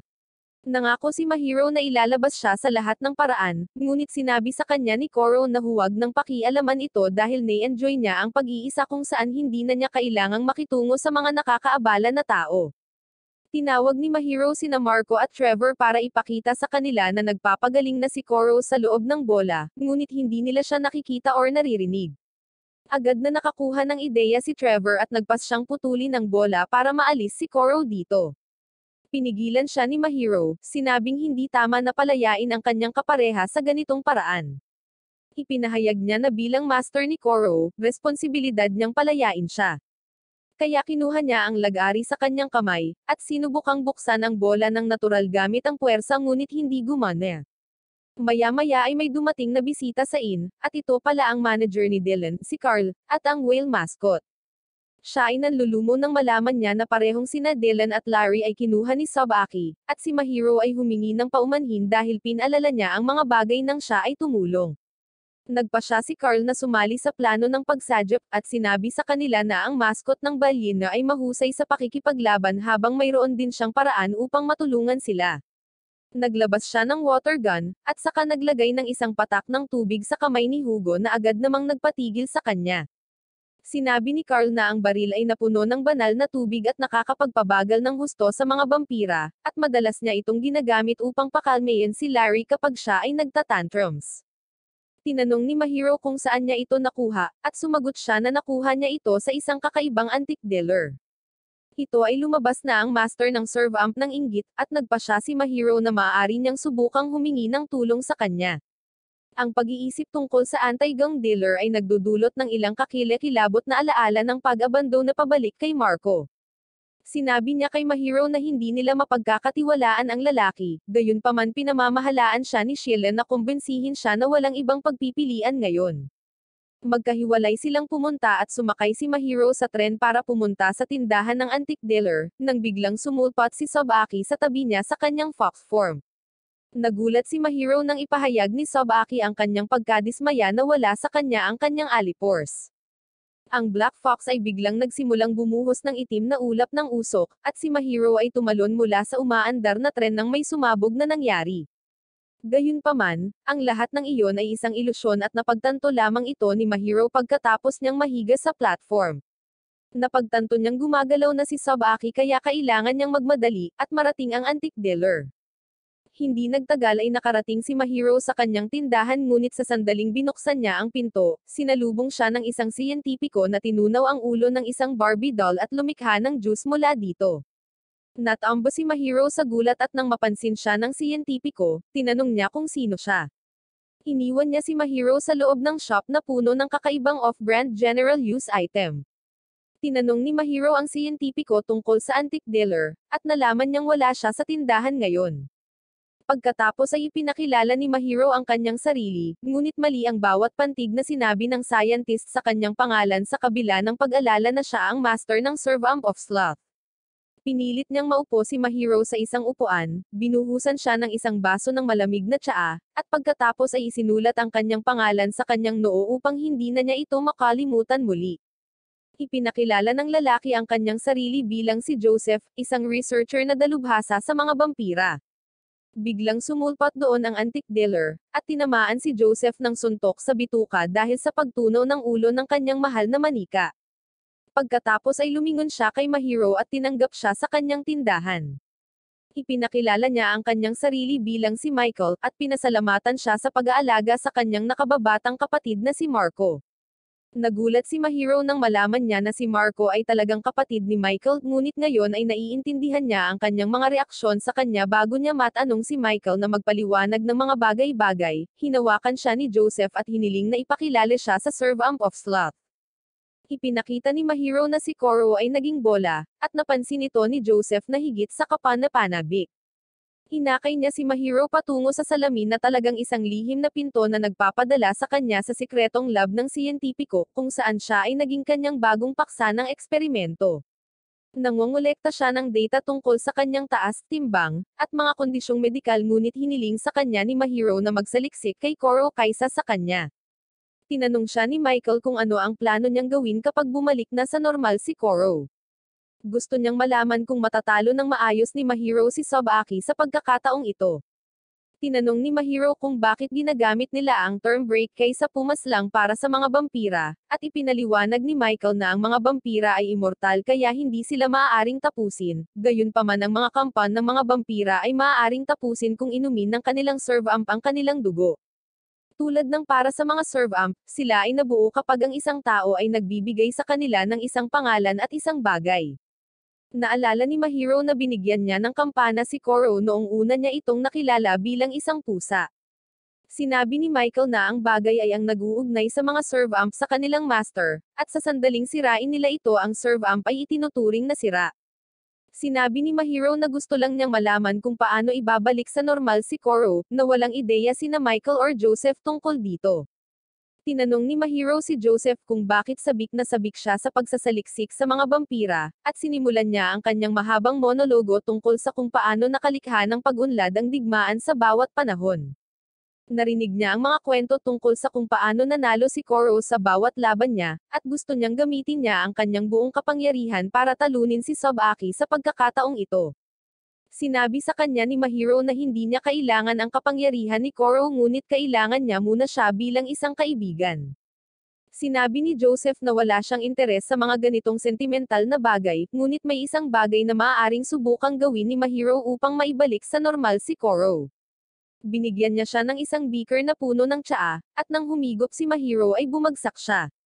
Tumatawa si Joseph habang isiniwalat niya na ang tsaa ay naglalaman ng gamot na nagbibigay daan sa isang master na direktang pumasok sa isip ng kanilang serve-am.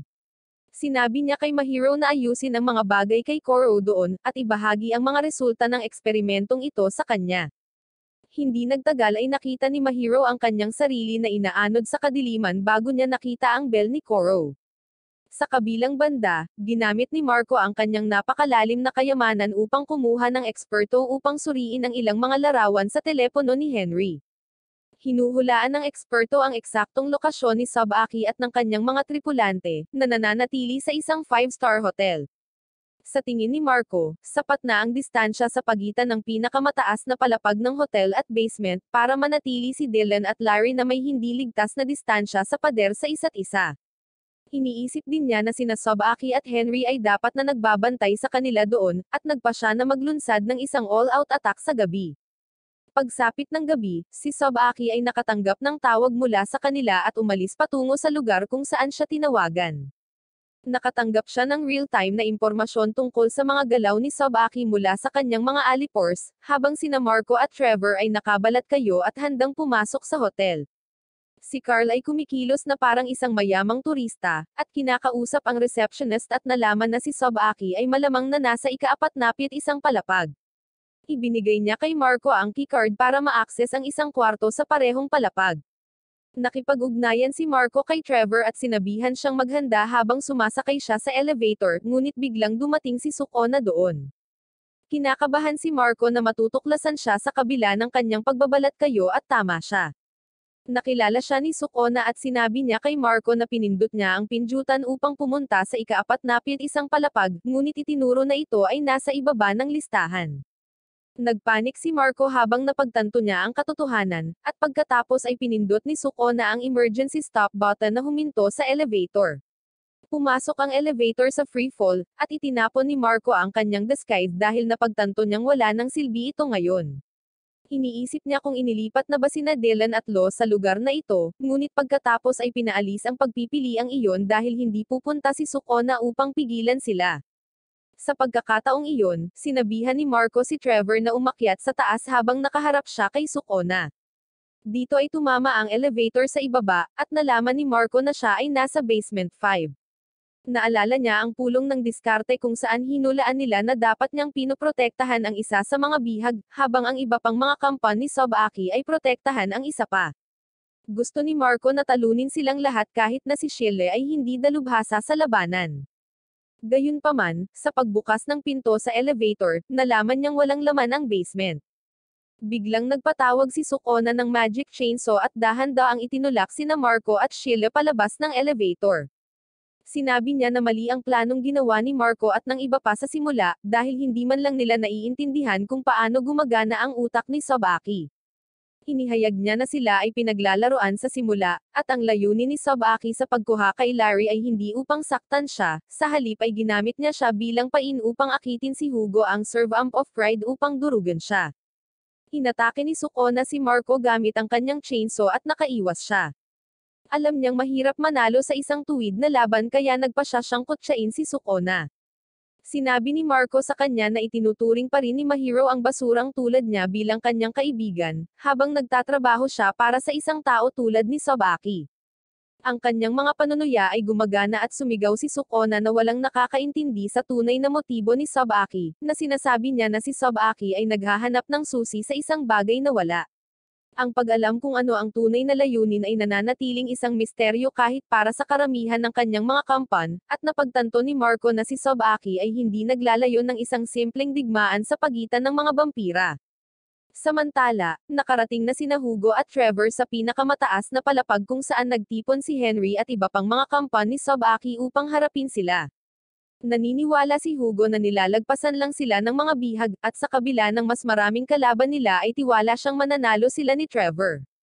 Samantala, nakarating na si Sabaki sa isang kagubatan ayon sa tawag, at hindi siya nasisiyahan ng sumalubong sa kanya ang 5 lalaki na nakasuot ng balyena. Ang mascot ng asol na balyena ay isinumpa si Sabaki, at hinihiling na ibalik niya sina Larry at Dylan kung hindi man ay mapapahamak ang kanyang sarili. Tinutuya ni Sabaki ang masungit na boses na hindi bagay sa cuteness ng mascot, at ipinakita ang mga susi na patungo sa silid ng kanilang serve amp at master. Pagkatapos ay tinanong niya kung nasaan ang kanyang alipors, at sinabi ng asol na balyena na siya ay nasa loob ng isa sa mga mascot na iyon. Nangunguna siya kay Sabaki upang nakawin ang mga susi, at umiiwas lang siya sa kanya nang hindi umaatake at tumalon sa puno dahil ang walang ingat na pag-atake ay maaaring aksidenteng masugatan din ang kanyang alipors. Biglang binunot ng isa sa mga mascot ang buong punong kinatatayuan niya, at sinubukang hampasin si Sabaki nang tumalon ito. Inaatake din siya ng ibang mga whale mascot, ngunit si Sabaki ay may mabilis na reflexes at madaling umiiwas sa lahat ng kanilang mga pag-atake. Sinasabi niya na dahil may pagkakataon na nandito ang kanyang alipors ay hindi siya makakatakas sa lugar na ito. Pinipilit niyang damhin ang blue whale, ngunit masyadong makapal ang mascot costume para hatulan kung may dalawang tao sa loob nito. Natatawang sinabi ni Sabaki na nakakatuwang makipaglaro sa mga balyena sa kagubatan, at pagkatapos ay ginagamit ang kanyang kapangyarihan para magpaulan muli sa maaliwalas na kalangitan habang binibigyan niya ng masamang ngiti ang mga mascot. Sa kabilang banda, nakita ni Mahiro ang kanyang sarili sa isip ni Koro, na mukhang isang dessert na may pulang buhangin. Nakita niya ang kitakot-takot na pusa na nagbigay sa kanya ng kanyang sandata, at tinanong ang lokasyon ni Koro. Sinabi sa kanya ng kitakot-takot na pusa na ayaw siyang makita ni Koro, ngunit hindi naniniwala si Mahiro sa mga salita nito. Nakatuon siya, naririnig ang tunog ng kampana, at sinusundan ito. Habang naglalakad siya ng paikat-ikot, nauna siyang bumagsak at nalaman na ang tunog ng kampana ay talagang nagmumula sa ilalim ng buhangin. Nagpa siya si Mahiro na maging malikhain, at tumawid siya sa buhangin upang ipakita ang isang hagdanan sa ilalim ng tubig. Sumisid siya sa tubig at lumabas sa kabilang dulo. Bumaba siya ng hagdan at agad na nakarating sa isang kwarto. Sa sandaling bumukas ang pinto, si Mahiro ay dinala sa isang lumang alaala na pagmamay-ari ni Koro. Ito ay mula sa pagpupulong ng magtipon ang 7 serve amp upang pag-usapan kung dapat nilang gawin ang pagpaslang na assignment na ibinigay sa kanila ng C3. Nahati ang mga vampira sa 2 paksayon tungkol sa pagpaslang sa taong talagang henyong lumikha ng 7 serve amp. Habang ang pride, envy, at lust ay naniniwala na siya ay masyadong makapangyarihan at mapanganib para iwanang buhay, ang gluttony, wrath, at greed ay naniniwala na isang kawalang isip na tapusin siya nang wala siyang ginawang masama. Ngunit bumaling sila kay Koro para sa kanyang desisyon, at ipinahayag niya na siya mismo ang papaslang sa tao. Nawala ang isip ni Larry dito at hinawakan ang kwelyo ni Koro, tinanong kung tatapusin ba niya ang isang tao na katulad ng kanilang magulang. Sinabihan siya ni Koro na huwag gamitin ang salitang iyon sa harap niya dahil hindi niya ipinagmamalaki kung paano nilikha ang mga vampirang katulad niya. Nagulat si Mahiro nang makita ito, at sinundan niya si Koro habang umaalis siya para sa paghahanap. Sinusundan niya ang kanyang mga alaala habang naglalakad si Koro sa isang tradisyonal na Japanese house at nakilala ang kanyang kreator. Biglang naglabasan ang mga itim na matitinik na baging mula sa lupa, at pinipigilan ni Mahiro na makita or marinig ang anumang bagay. Pilit niyang pinalaya ang mga ito, ngunit habang sinasalakay ni Koro ang kanyang kreator, mahigpit na tinakpan ng mga baging ang mga mata ni Mahiro hanggang sa puntong siya ay nagsimulang dumudugo. Sinabi sa kanya ni Koro na ayaw niyang makita niya ang pinakakahiya-hiyang gawa ng kanyang pag-iral, at mabilis na nagbago ang eksena sa mga epekto ng pagpaslang. Habang ang envy, lust, at pride ay natutuwa na ang mga bagay ay tapos na, ang gluttony at wrath ay naniniwala din na walang mas mahusay na paraan upang wakasan ang mga bagay at magdala ng kapayapaan sa mundo. Nanunumpa sila na hindi ito ihaharap laban kay Koro, ngunit iba si Larry. Sumusumpa siya na hinding-hindi niya mapapatawad si Koro na basta na lang lumalayo sa kanya. Nakita ni Mahiro ang lahat ng ito at sinigawan si Kiro na huminto, dahil handa na siyang harapin siya sa kanyang mga kasalanan sa pagkakataong ito. Biglang tinakpan ng kadiliman ang lahat, at nang ito ay kumalat, natagpuan ni Mahiro ang kanyang sarili sa isang kakaibang lugar na puno ng mga selyadong blue. Ang kitakot-takot na pusa ay hindi nasisiyahan na si Mahiro ay nagtutulak na masyadong malalim sa isipan ni Koro, ngunit hinihiling pa rin niya sa kanya na masiyahan sa kanyang pag-usisa at buksan ang isa sa kanyang mga lihim na nakapaloob sa mga blok na iyon. Nag-aalok siya sa kanya ng malalakas na sandata upang masira ang mga ito, ngunit sinabi ni Mahiro na hindi niya kailangan ang mga ito. Alam niyang nasa loob si Koro, at kailangan lang niyang kumatok para maabot siya. kumatok siya sa pinto, at gumawa si Koro ng pinto para sa kanya. Binuksan ni Mahiro ang pinto at naglakad sa loob ng madilim na silid kung saan narinig niya ang panghihinayang ni Koro matapos tapusin ang kanyang kreator. Hindi nagtagal ay nalaman niyang natutuliro si Koro, nagdedebate pa rin kung tama ang ginawa niya. Gusto niyang may magsabi sa kanya na hindi siya nagkamali, at sumigaw si Mahiro na siya nga ang mali.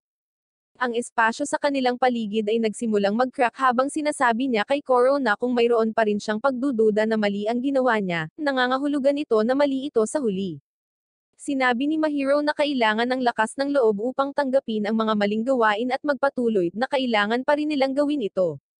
Hinidbat niya si Koro, sinabi niya sa kanya na wala siyang oras na dapat sayangin dito. Iniunat ni Mahiro ang kanyang kamay patungo sa kanya, sinasabi sa kanya na hindi siya nag-iisa sa pagkakataong ito at haharapin nila ang kanyang nakaraan at hinaharap ng magkasama. Ngayon ang puting espasyo sa kanilang paligid ay nabasag na nagbibigay daan sa isang berdeng parang. Tinanggap ni Koro ang mga salita ni Mahiro, at nag-transform sa kanyang anyo ng pusa upang hawakan muli ng kanyang master. Samantala, sa itaas na palapag ng hotel, natauhan sina Dylan at Larry. Nakatali sila at nasugatan, at nasa katabing silid pala sila. Sinabi ni Larry kay Dylan na kahit ang isang mahuhusay na pianist na tulad niya ay masasawi ng walang halaga. Sumagot siya na hindi siya masasawi at tinawag si Larry na mahina ng walang anumang pangarap, habang patuloy na sinisigawan siya ni Larry na hindi siya espesyal. Ang pader ay biglang nabasag, at si Dylan ay dumaan dito. Tumahimik si Larry, at tinanong siya ni Dylan kung nawalan na siya ng kakayahang makipagdebate matapos siyang harapin. Sinabi niya na bilang isang anghel, tungkulin niyang tapusin ang isang demonyong katulad niya. Sinimulan niyang ilabas ang kapangyarihan ng kanyang magic boots, at tumawa lang si Larry, na nagsasabing siya ay walang silbi gaya ng ibang tao.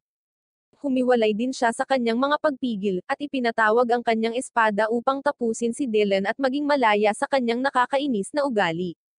Tinawag din ni Dylan ang kanyang magic piano, at nagsimula ang laban, na umaalingaw sa buong gusali. Napagtanto ni Larry na si Dylan ay dapat na mas masahol pa sa kanya ngayon, kaya nagpasya siyang tapusin siya ng mabilis. Siya ay sumugod patungo sa kanya, ngunit matagumpay na naalis ni Dylan ang kanyang espada ng paulit-ulit bago tinapakan ang kanyang mukha. Ngunit pagkatapos ay nagsimula siyang dumudugo at agad na umatras. Iniisip ni Larry na susuko na siya ngayon, pero hindi si Dylan. Ang servamp ay humanga at nagpas siyang sumuko. Sabi niya, magkaibang tao silang dalawa, pero minor characters pa rin sila sa agos ng mundong ito. Si Dylan ay hindi sumasang-ayon sa kanya at sinabi na ang tanging minor karakter sa buong mundo ay si Larry, na masyadong natatakot na mangarap ng anumang bagay. Kinukutya niya siya sa pagiging servamp ng kasakiman kapag wala siyang kahit isang bagay na pinagsisikapan niya. Si Dylan ay nagmamadaling lumapit sa kanya, ngunit ang kanyang mga salita ay nag-trigger kay Larry na pinakawalan ang kanyang buong kapangyarihan, at nilunod siya sa kadiliman habang sinasabi sa kanya na wala siyang alam tungkol sa kanya. Biglang nakita ni Dylan ang mga alaala ni Larry noon pa man. Dati siyang servamp ng isang outgoing princess na nagngangalang Alyana. Tunay na sinamba siya ni Larry, bawat sandali na kasama siya sa tabi niya ay puro kaligayahan. Gayunpaman, isang araw sinabi sa kanya ni Alyana na ang kanyang kasal ay napagpasyahan sa isang kaaway na prinsipe, upang matiyak ang kapayapaan sa pagitan ng dalawang kaharian. Nalungkot si Larry at hiniling sa kanya na tumakas sa kanya upang makuha ang kalayaan na gusto niya. Sinabi sa kanya ni Alyana na higit pa sa kalayaan or anumang bagay, nais niya ang kapayapaan at kaunlaran para sa kanyang kaharian. Walang tugon si Larry doon, at pinanood niya si Alyana na ikinasal sa prinsipe. Ang kapayapaang hatid ng kasal ay panandalian, at hindi nagtagal nang magsimula ang digmaan sa pagitan ng dalawang kaharian, nagpasya ang mga nobles ng kingdom-in-law ni Alyana na tapusin siya, na iniisip na siya ay isang especially iya. Narinig ni Larry ang lahat, at pinuntahan niya si Alyana tungkol dito. Sinabi ni Larry sa kanya na maaaring ito na ang huling pagkakataon niya para makatakas, ngunit tumanggi siyang gawin ito. Ipinahayag niya na ngayon ay gusto niya ng kapayapaan para sa dalawang kaharian, at handa siyang bayaran ang halaga para dito. Naiiyak na lang si Larry habang sinasabing tatapusin niya ang lahat ng gustong manakit sa kanya, pero pinagbawalan siya ni Alyana. Kinabukasan dinala siya sa public square para tapusin, at kahit doon ay hinimok niya ang mga tao mula sa dalawang bansa na parangalan ang kanyang sakripisyo at magsikap para sa walang hanggang kapayapaan. Nakatingin lang si Larry habang ang mga talim ng Verdugo ay bumababa sa kanya. Naiwan siyang wasak. Sa loob ng maraming siglo pagkatapos noon, nanatili siya sa anyo ng isang hedgehog at binantayan ang estatwa ni Alyana na itinayo ng mga tao, pagkatapos makamit ang kapayapaan salamat sa kanyang sakripisyo. Isang gabi habang lumuluha siya kay Alyana, binisita siya ng Servant of Pride tungkol sa isang pulong na ipinatawag ng kanilang panganay na kapatid. Ang pagpupulong na iyon ay kung saan nagpasya si Koro na tatapusin niya ang kanilang kreator. Hindi pa handa si Larry na tanggapin ang kapayapaang darating pagkatapos siyang tapusin, dahil sariwa pa rin ang mga emosyonal na sugat na nakuha niya sa sakripisyo ni Alyana. Nawasak siya nang tumanggi si Koro na marinig ang kanyang mga pakiusap, at pinaslang pa rin ang kanilang kreator. Bumalik siya sa kaharian ni Alyana, pagkatapos noon ay nalaman lamang na winasak ng isang makapangyarihang nation na kaaway ang parehong kaharian na sinubukan niyang protektahan ng husto. Ang walang ulo na estatwa ay gumuho sa harap ng kanyang mga mata, at si Larry ay nawala sa kanyang sarili. Nakumbinsi niya ang kanyang sarili na ang lahat ng buhay ay likas na walang halaga, at sumasayaw sa ulan habang hawak ang sirang bahagi ng rebulto ni Alyana, na minarkahan ang simula ng yugto ng kanyang pagiging kontrabida. Natapos ang memory flashback, hindi nabilib si Dylan sa gustong ipakita sa kanya ng kanyang servam. Nasa tabi niya si Larry, na nagkukunwaring dilaw na tagapaglipat ng hugis, at pumalakpak siya at umiiyak habang nakikita ang pelikulang gawa sa sarili niyang mga alaala. Pagkatapos ay umakyat si Dylan sa entablado upang bigyan siya ng isang tunay na hindi malilimutang pagganap. Itinapon niya ang mga kortina upang ipakita ang isang piano at sinimulan itong tugtugan, at sinabi ni Larry na hindi niya ito gusto dahil ito ay isang malungkot na kanta. Sinabi sa kanya ni Dylan na hindi ang kanta ang malungkot ngunit siya. Si Larry ay lumuluha sa kanyang hugis, at sa wakas ay napagtanto niya na ito ang kapangyarihan ng imahinasyon, at binibigyang kahulugan niya ang mga bagay gaya ng iniisip niya. Sa wakas ay napagtanto niya na hindi niya kayang bitawan ang kanyang pagnanais na protektahan si Alyana hanggang sa huli, at iyon ang dahilan kung bakit siya nalulungkot at natatakot. Isinusumpa ni Larry ang sarili sa pagsunod sa utos ni Alyana, at nagtataka kung bakit hindi siya makagawa ng paraan kung saan nakuha nila ni Alyana ang gusto nila. Sa wakas ay napagtanto niya na mayroon pa rin siyang mga bagay na nais niyang makamit sa lahat ng mga oras na ito. Gusto niyang mabuhay si Dylan sa pagsubok na ito, at gusto niyang harapin ng maayos si Koro at tanungin siya kung bakit niya pinaslang ang kanilang kreator. Naalala niya si Alyana, pagkatapos ay iniabot ang kanyang kamay patungo sa kanya, binasag ang dreamscape at pinalaya ang sarili at Dylan na naging team na ngayon. Sinira nila ang kanilang silid, ngunit pumunta doon si Henry upang kunin sila pabalik. Sinabihan ni Dylan si Larry na umalis sa kanyang paraan dahil gusto niyang ayusin ang score sa kanyang sarili sa may pulang buhok. Sinabi sa kanya ni Larry na imposible ito sa kalagayan niya ngayon. Nagsimula silang magloko sa sarili nila, at sa wakas ay naubusan na ng pasensya si Henry. Kaya't nagpasya siyang simulan ang labanan sa kanyang sarili at sinunog ang silid. Hinatake ni Dylan si Henry, na madaling umiwas sa kanyang mga sipa. Ginagamit ni Larry ang pagkakataong ito para atakihin siya mula sa likuran, ngunit iniwasan din ni Henry ang kanyang pag-atake at inatake ang kanyang mukha bago ito sinunog. Matapos nilang apulahin ang apoy, inatake muli nila Larry at Dylan ang kanilang kalaban. Nagpasya si Henry na tapusin muna ang tao, ngunit nang malapit na siyang umatake kay Dylan, ginamit niya ang kanyang espesyal na kapangyarihan at lumipat ng lugar kay Larry. Nagulat si Henry, at sinamantala ang sitwasyong ito, nataman siya ng malakas na sipa ni Dylan at pinabagsak siya sa pader. Hindi iyon nagdudulot ng malaking pinsala kay Henry, at bumangon siya upang lumaban, habang ginagamit ni Dylan at Larry ang kanilang diskarte upang lumipat ng mga lugar upang ipagtanggol at umatake sa parehong oras. Nagpasya si Henry na gawin ang lahat laban sa kanila. Tinatanggal niya ang kanyang mga guwantes, at pagkatapos ay biglang inatake si Dylan, na kumamaw sa kanyang mukha. Hindi ito nagliliyab, kaya medyo nagulat si Dylan, ngunit pagkatapos ay dinilaan ni Henry ang dugo sa kanyang mga kamay at sinabi sa kanya na siya ay isang vampira din. Biglang, isang malaking pulang pagsabog ang yumanig sa gusali, at sina Larry at Dylan ay inihagis sa kabilang dulo ng silid. Sinimulan na ni Henry ang pagtanda sa kabaligtaran, at handa siyang talunin ang kanyang mga kaaway sa kanyang buong kapangyarihan.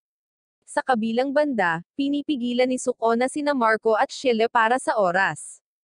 Binato niya ng mga kutsilyo si Marco at halos matamaan niya siya, at nalaman niya na ang relong suot ni Sheila sa kanyang leeg ay ang bagay na ibinigay sa kanya ng kanyang master para sirain ang relo at basagin ang serve arm. Kinagat ni Sukona ang kanyang daliri at hinayaan ang kanyang dugo na maging hugis ng espada. Inatake niya si Sheila gamit iyon, na hamarang sa kanyang pag-atake gamit ang kanyang side. Gayunpaman, ipinahayag ni Sukona na ginagamit niya ang espada ni Sabaki ngayon, na may kakayahang ipawalang bisa ang kapangyarihan ng mga serve arm. Pinutol niya ang side ni Sheila at pagkatapos ay itinutok ang espada kay Marco. Ngunit bago siya makapinsala sa kanya, isang putok ng baril ang nagpalihis sa direksyon ng espada. Naroon si Michael upang iligtas ang kanyang kapatid at sinabihan siyang sumakay sa pangalawang elevator, at bumalik sa ibabaw upang tulungan ang kanyang mga kaibigan. Sinabihan siya ng masama ni Marco ngunit sinusunod niya ang kanyang payo, at tahimik na sumama sa kanya si Sheila sa ika-41 palapag.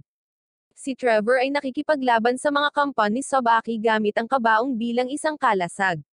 Isinaaktibo niya ang espesyal na kakayahan nito at nagpatawag ng isang kawan ng mga paniki, na ipinapadala niya patungo sa mga minions. Siya ay nalulugod sa kanyang trabaho, ngunit ang lalaking may takip sa mata ay umaatake sa kanya nang wala saan, nakakagambala sa kanya at nagpapahintulot kay Velkia na bitagin siya sa kanyang misteryong cabinet. Si Velkia ay tumatawa habang ginagamit niya ang kanyang espesyal na kakayahan at ginagawang maglaho, naiwan lamang ang kanyang pipe. Dumating si Marco sa pinangyarihan at tinanong si Velkia, sinabi kung saan niya ipinadala si Hugo. Tumawa siya at sinabihan siyang mag-alala tungkol sa kanyang sarili ngayon. Nalaman ni Marco na umakyat si Henry para labanan ang dalawa. Sinusubukan niyang ayusin ang lahat tungkol sa pangyayari sa kanyang isipan, ngunit siya ay walang kaalam-alam tungkol sa anumang paraan kung saan maaari niyang ibalik ang mga alon. Inatake ni Velkia si Trevor, na hamarang sa kanyang pag-atake gamit ang tubo ni Hugo. Ngunit pagkatapos ay itinali ng gumagamit ng string ang kanyang kamay at binti upang bumagsak siya sa kanyang mga tuhod. Mas lalong nadismaya ngayon si Marco, at uutusan na sana siya na umatras nang biglang may anino na tumakip sa kwarto. Lahat ay nakatingin sa labas ng bintana na nalilito nang dumating si Mahiro doon na nakasakay sa isang higanteng itim na leon. Pumasok siya sa silid, at ang higanteng itim na leon ay naging si Koro, na talagang itinatago ang kanyang tunay na anyo mula noong siya ay masyadong tamad. Ang mga kaibigan ni Mahiro ay nagtago sa likuran niya at sinabi sa kanya ang tungkol sa sitwasyon. Sinabi niya sa kanila na wala na silang dapat ipag-alala, at ipinatawag ang kanyang Wallace. Ginagamit niya ang kanyang kapangyarihan upang gawing sibat ang Wallace at sumulong. Una siyang inatake ng string user gamit ang kanyang mga puppet ngunit si Mahiro ay gumagalaw ng mas mabilis kaysa sa maaari niyang i-react at hinampad siya sa likod ng ulo upang agad siyang matamba. Susunod na naglunsad ng combo attack si Velkia at ang eye patch guy, at nagpa siya si Koro na pigilan sila.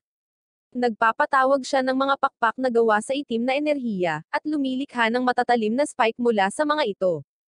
Tumalon si Mahiro sa likuran niya at tinamaan ang mga spike gamit ang Wallace, ibinato ang kanilang mga kaaway sa silid sa itaas nila. Natalo na ni Henry sina Larry at Dylan, at nagpa siyang bumaba para harapin si Mahiro.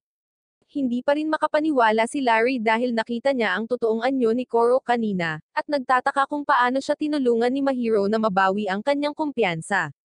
Ayaw niyang maiwan, kaya inatake niya si Henry, na sinipa lang siya sa bituka at tinadyakan siya. Sinabihan niya si Larry na dilaan ang kanyang sapatos, at pagkatapos ay maaari niyang pag-isipang hayaang mabuhay si Dylan. Agad na inutusan ni Dylan si Larry na huwag umatras, at sinabihan si Henry na dilaan ang kanyang sapatos. Agad niya itong binawi nang mapagtanto niya na ito ay masyadong nakakadiri, ngunit nilibang siya ni Henry. Ikinuwento niya kung paano siya napagod sa pagpaslang ng walang pag-iisip, ngunit dahil gusto ito ni Sabaki, gagawin niya ito.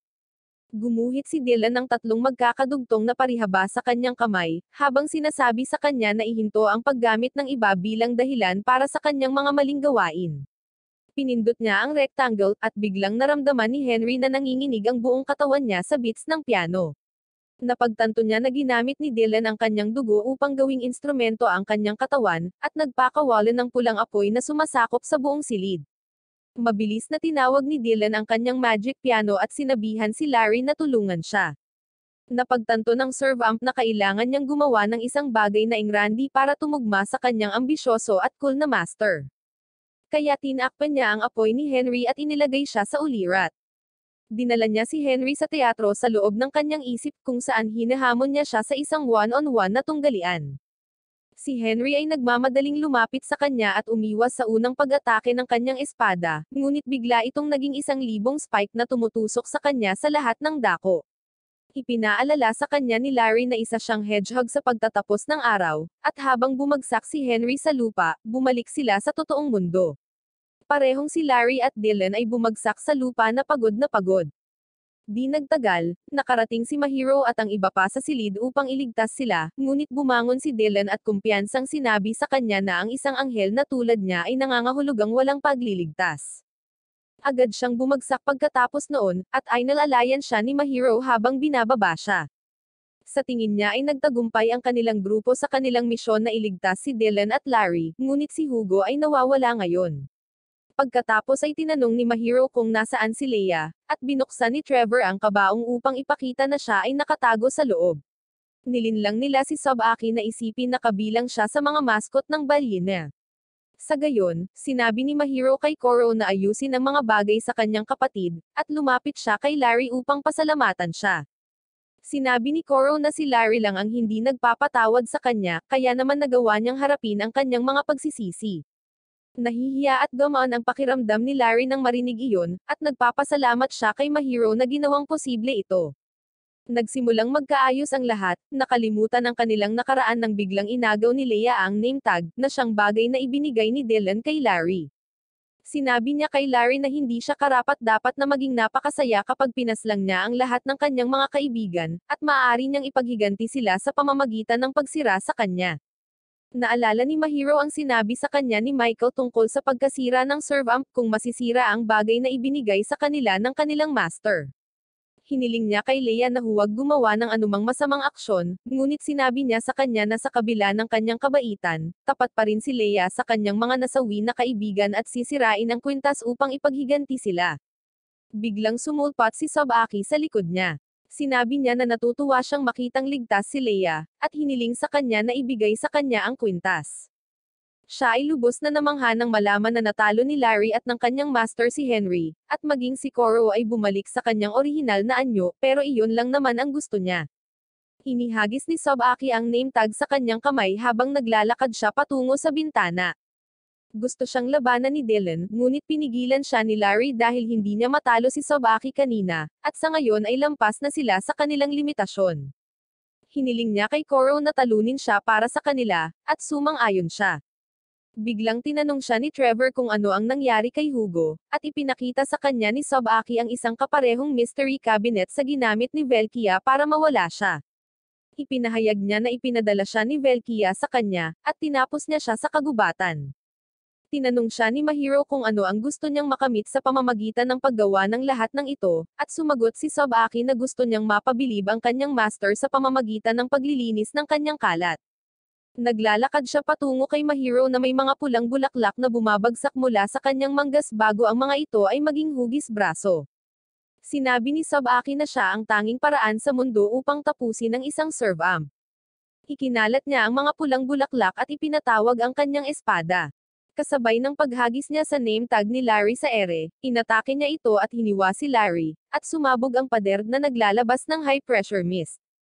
Si Sobaki ay nagpatawag ng isa pang espada, ngunit sinipa ito ni Koro sa kanyang kamay at hinawakan ito. Naglaban sila, at hiniling ni Sobaki kay Koro na tumabi at hayaan siyang tapusin si Larry. Sinabi ni Koro na sa wakas ay kinikilala niya siya bilang isang vampira at ang kanyang nakababatang kapatid, dahil walang sino man maliban sa kanilang kreator ang maaaring magsilang ng isang halimaw na tulad niya. Sinabi ni Sobaki na ang kanilang kreator ay ang kanyang master na pinaslang ni Koro, at ngayon ay gusto niya ng paghihiganti laban sa kanya. Dinasarmahan niya si Koro at itinutok ang kanyang sugat sa kanya, hinihiling sa kanya na ibunyag kung ano ang mga huling salita ng kanyang master, at tumugon siya na wala siyang sinabi. Sumigaw si Sobaki sa kanya, nagtatanong kung walang sinabi ang kanyang master or kung wala siyang narinig. Samantala, mabilis na umiikot ang ulap sa silid, at nalaman ni Dylan na si Larry ay naging hedgehog. Sinabihan ni Mahiro sina Marco at Trevor na magmadaling bumaba, habang siya ay nauuna upang sumali sa laban kasama ang kanyang serve-amp. Inamin ni Koro na nagkamali siya sa pagpaslang sa kanyang kreator, ngunit hindi siya maaaring tumigil ngayon at dapat ding pigilan ang ginagawa ni Sabaki. Hinawakan niya ang kanyang espada, sinasabi sa kanya na dapat silang magsalita ng mga salita sa halip na karahasan, gayunpaman, pinutol ng espada ang kanyang kamay, at sinabi sa kanya ni Sabaki na ang kanyang mga salita ay walang kahulugan dito. Biglang nakita ni Koro ang mga pangitain ng kanyang kreator at si Sabaki ay nagsanib sa isa, na nagsasabi sa kanya na maging katulad nila. Tumawa si Sabaki, na sinasabing sisirain niya ang may kamaliang mundong ito at sinisipsip ang lahat ng hamog na inilabas sa katawan ni Larry. Ginagamit niya ang kapangyarihang natamo niya mula sa hamog, at nagpapaulan ng pulang magic blade sa buong lungsod habang tumatawa na parang balisa.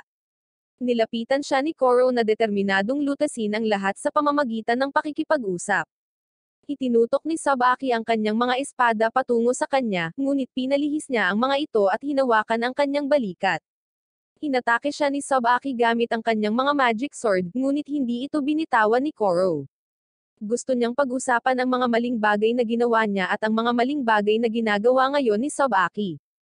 Si Sabaki ay nabigla sa kanyang determinasyon, at tinanong siya kung bakit hindi sinabi ng kanilang kreator sa 7 magkakapatid ang tungkol sa kanyang pag-iral kahit sa kanyang huling sandali. Inatake niya si Koro at pinutol ang kanyang braso, at matatapos na sana nang dumating si Mahiro doon at inalis ang harang sa kanyang espada. Inilabas ni Sabaki ang isa sa mga blades, tinusok si Koro, at hiniwa nito ang mukha ni Mahiro. Galit na galit si Koro dito, at habang sinusubukang salakayin muli ni Sabaki ang kanyang master, siya ay naging higanteng itim na leon, na sinisira ang gusali sa proseso. Patuloy na inaatake ni Sabaki si Koro gamit ang kanyang mga pulang talem, at pinalihis lang niya ang mga ito. Pagkatapos ay tinadyakan siya ni Koro, at habang tumatawa si Sabaki habang tinatanong siya kung ganito rin ang pagpaslang niya sa kanilang kreator, nagsimula siyang sumuko sa kanyang galit. Sinabi sa kanya ni Mahiro na huwag tapusin si Sabaki sa anumang halaga, at nakikita niya ang isang pagkakataon sa sitwasyong ito. Kinokontrol niya ang kanyang espada at ipinadala ito patungo kay Mahiro, ngunit nang wala sa oras, si Sukona ay nagpakita sa kanya at inatake ng espada upang protektahan ang kanyang kaibigan. Sinabi niya kay Mahiro na hindi niya mapipili ang kanyang panig hanggang sa huli, at tinatawanan lang siya ni Sabaki. Gusto siyang tapusin ni Koro sa pagkakataong ito, ngunit pinigilan siya ni Mahiro. Nakatayo siya sa pagitan ni Koro at Sabaki, at pagkatapos ay biglang tumugon ang katawan ni Sabaki sa kanya. Ang gap ay bumukas sa kanyang puso, at bilang tugon doon, ang wallet ni Mahiro ay naging isang susi. Ibinaon niya ang susi sa puso ni Sabaki dahil iyon ang simple at lohikal na bagay na dapat gawin, at binuksan niya ang pinto sa ilang ipinagbabawal na alaala. Kinuha ni Mahiro ang kasaysayan ng buhay ni Sabaki mula sa pagkasawi ng kanyang mga magulang, hanggang sa kanyang muling pagsilang bilang vampira at ang kanyang pagdududa sa pagtanggap ng kanyang mga nakatatandang kapatid. Iginalang at sinamba niya ang kanyang kreator, at nawasak siya nang tapusin siya ni Koro. Nawala sa isip niya ang araw na iyon, iligtas ang lahat ng makakaya niya mula sa bingit ng kasawian at ginawa silang mga kampanya. Napagtanto ni Mahiro ang dahilan sa likod ng kanyang mga aksyon ngayon, ngunit nakita siya ni Sabaki sa kanyang mga alaala at inatake siya. Lumabas sila sa mga alaala, at pinigilan ni Koro ang pag-atake ni Sabaki na maabot si Mahiro. Pinainom ni Mahiro si Koro ng kanyang dugo, na nagbibigay sa kanya ng lakas, at umangkas sila patungo kay Sabaki habang pinapalihis ang kanyang mga pulang talem. At imbes na atakihin si Sabaki, niyakap na lang siya ni Mahiro. Hindi ito maproseso ni Sabaki at nawalan ng dahilan para lumaban, na sinundan ng pagkawala ng mga pulang talem. Sa ilang sandali, sumama si Mahiro sa kanyang mga kaibigan sa evacuation center, habang pinapagaling ni Sabaki ang nasugatang Sukona gamit ang kanyang kapangyarihan sa rooftop ng kalapit na gusali. Sinabihan niya si Sukona na makinig sa kanyang huling kahilingan, na sabihin sa lahat ng mga alipors na kalimutan siya at mamuhay ng malaya. Ngumiti si Sabaki, na nagsasabi na mayroon siyang ilang mga personal na bagay na dapat asikasuhin. Hindi nagtagal pagkatapos nito, lahat ay bumalik sa kanilang normal na buhay. Si Trevor ay nagpatuloy sa pagtatrabaho sa kanyang si Dylan ay nagpapagaling mula sa kanyang mga pinsala, si Marco ay nakikipagpulong sa kanyang ama. Ang mga kampa ni Sabaki ay nasa kulungan ng C3, at si Mahiro ay bumalik sa paaralan na namumuhay ng isang simpleng buhay kasama ang kanyang kaibigang vampira.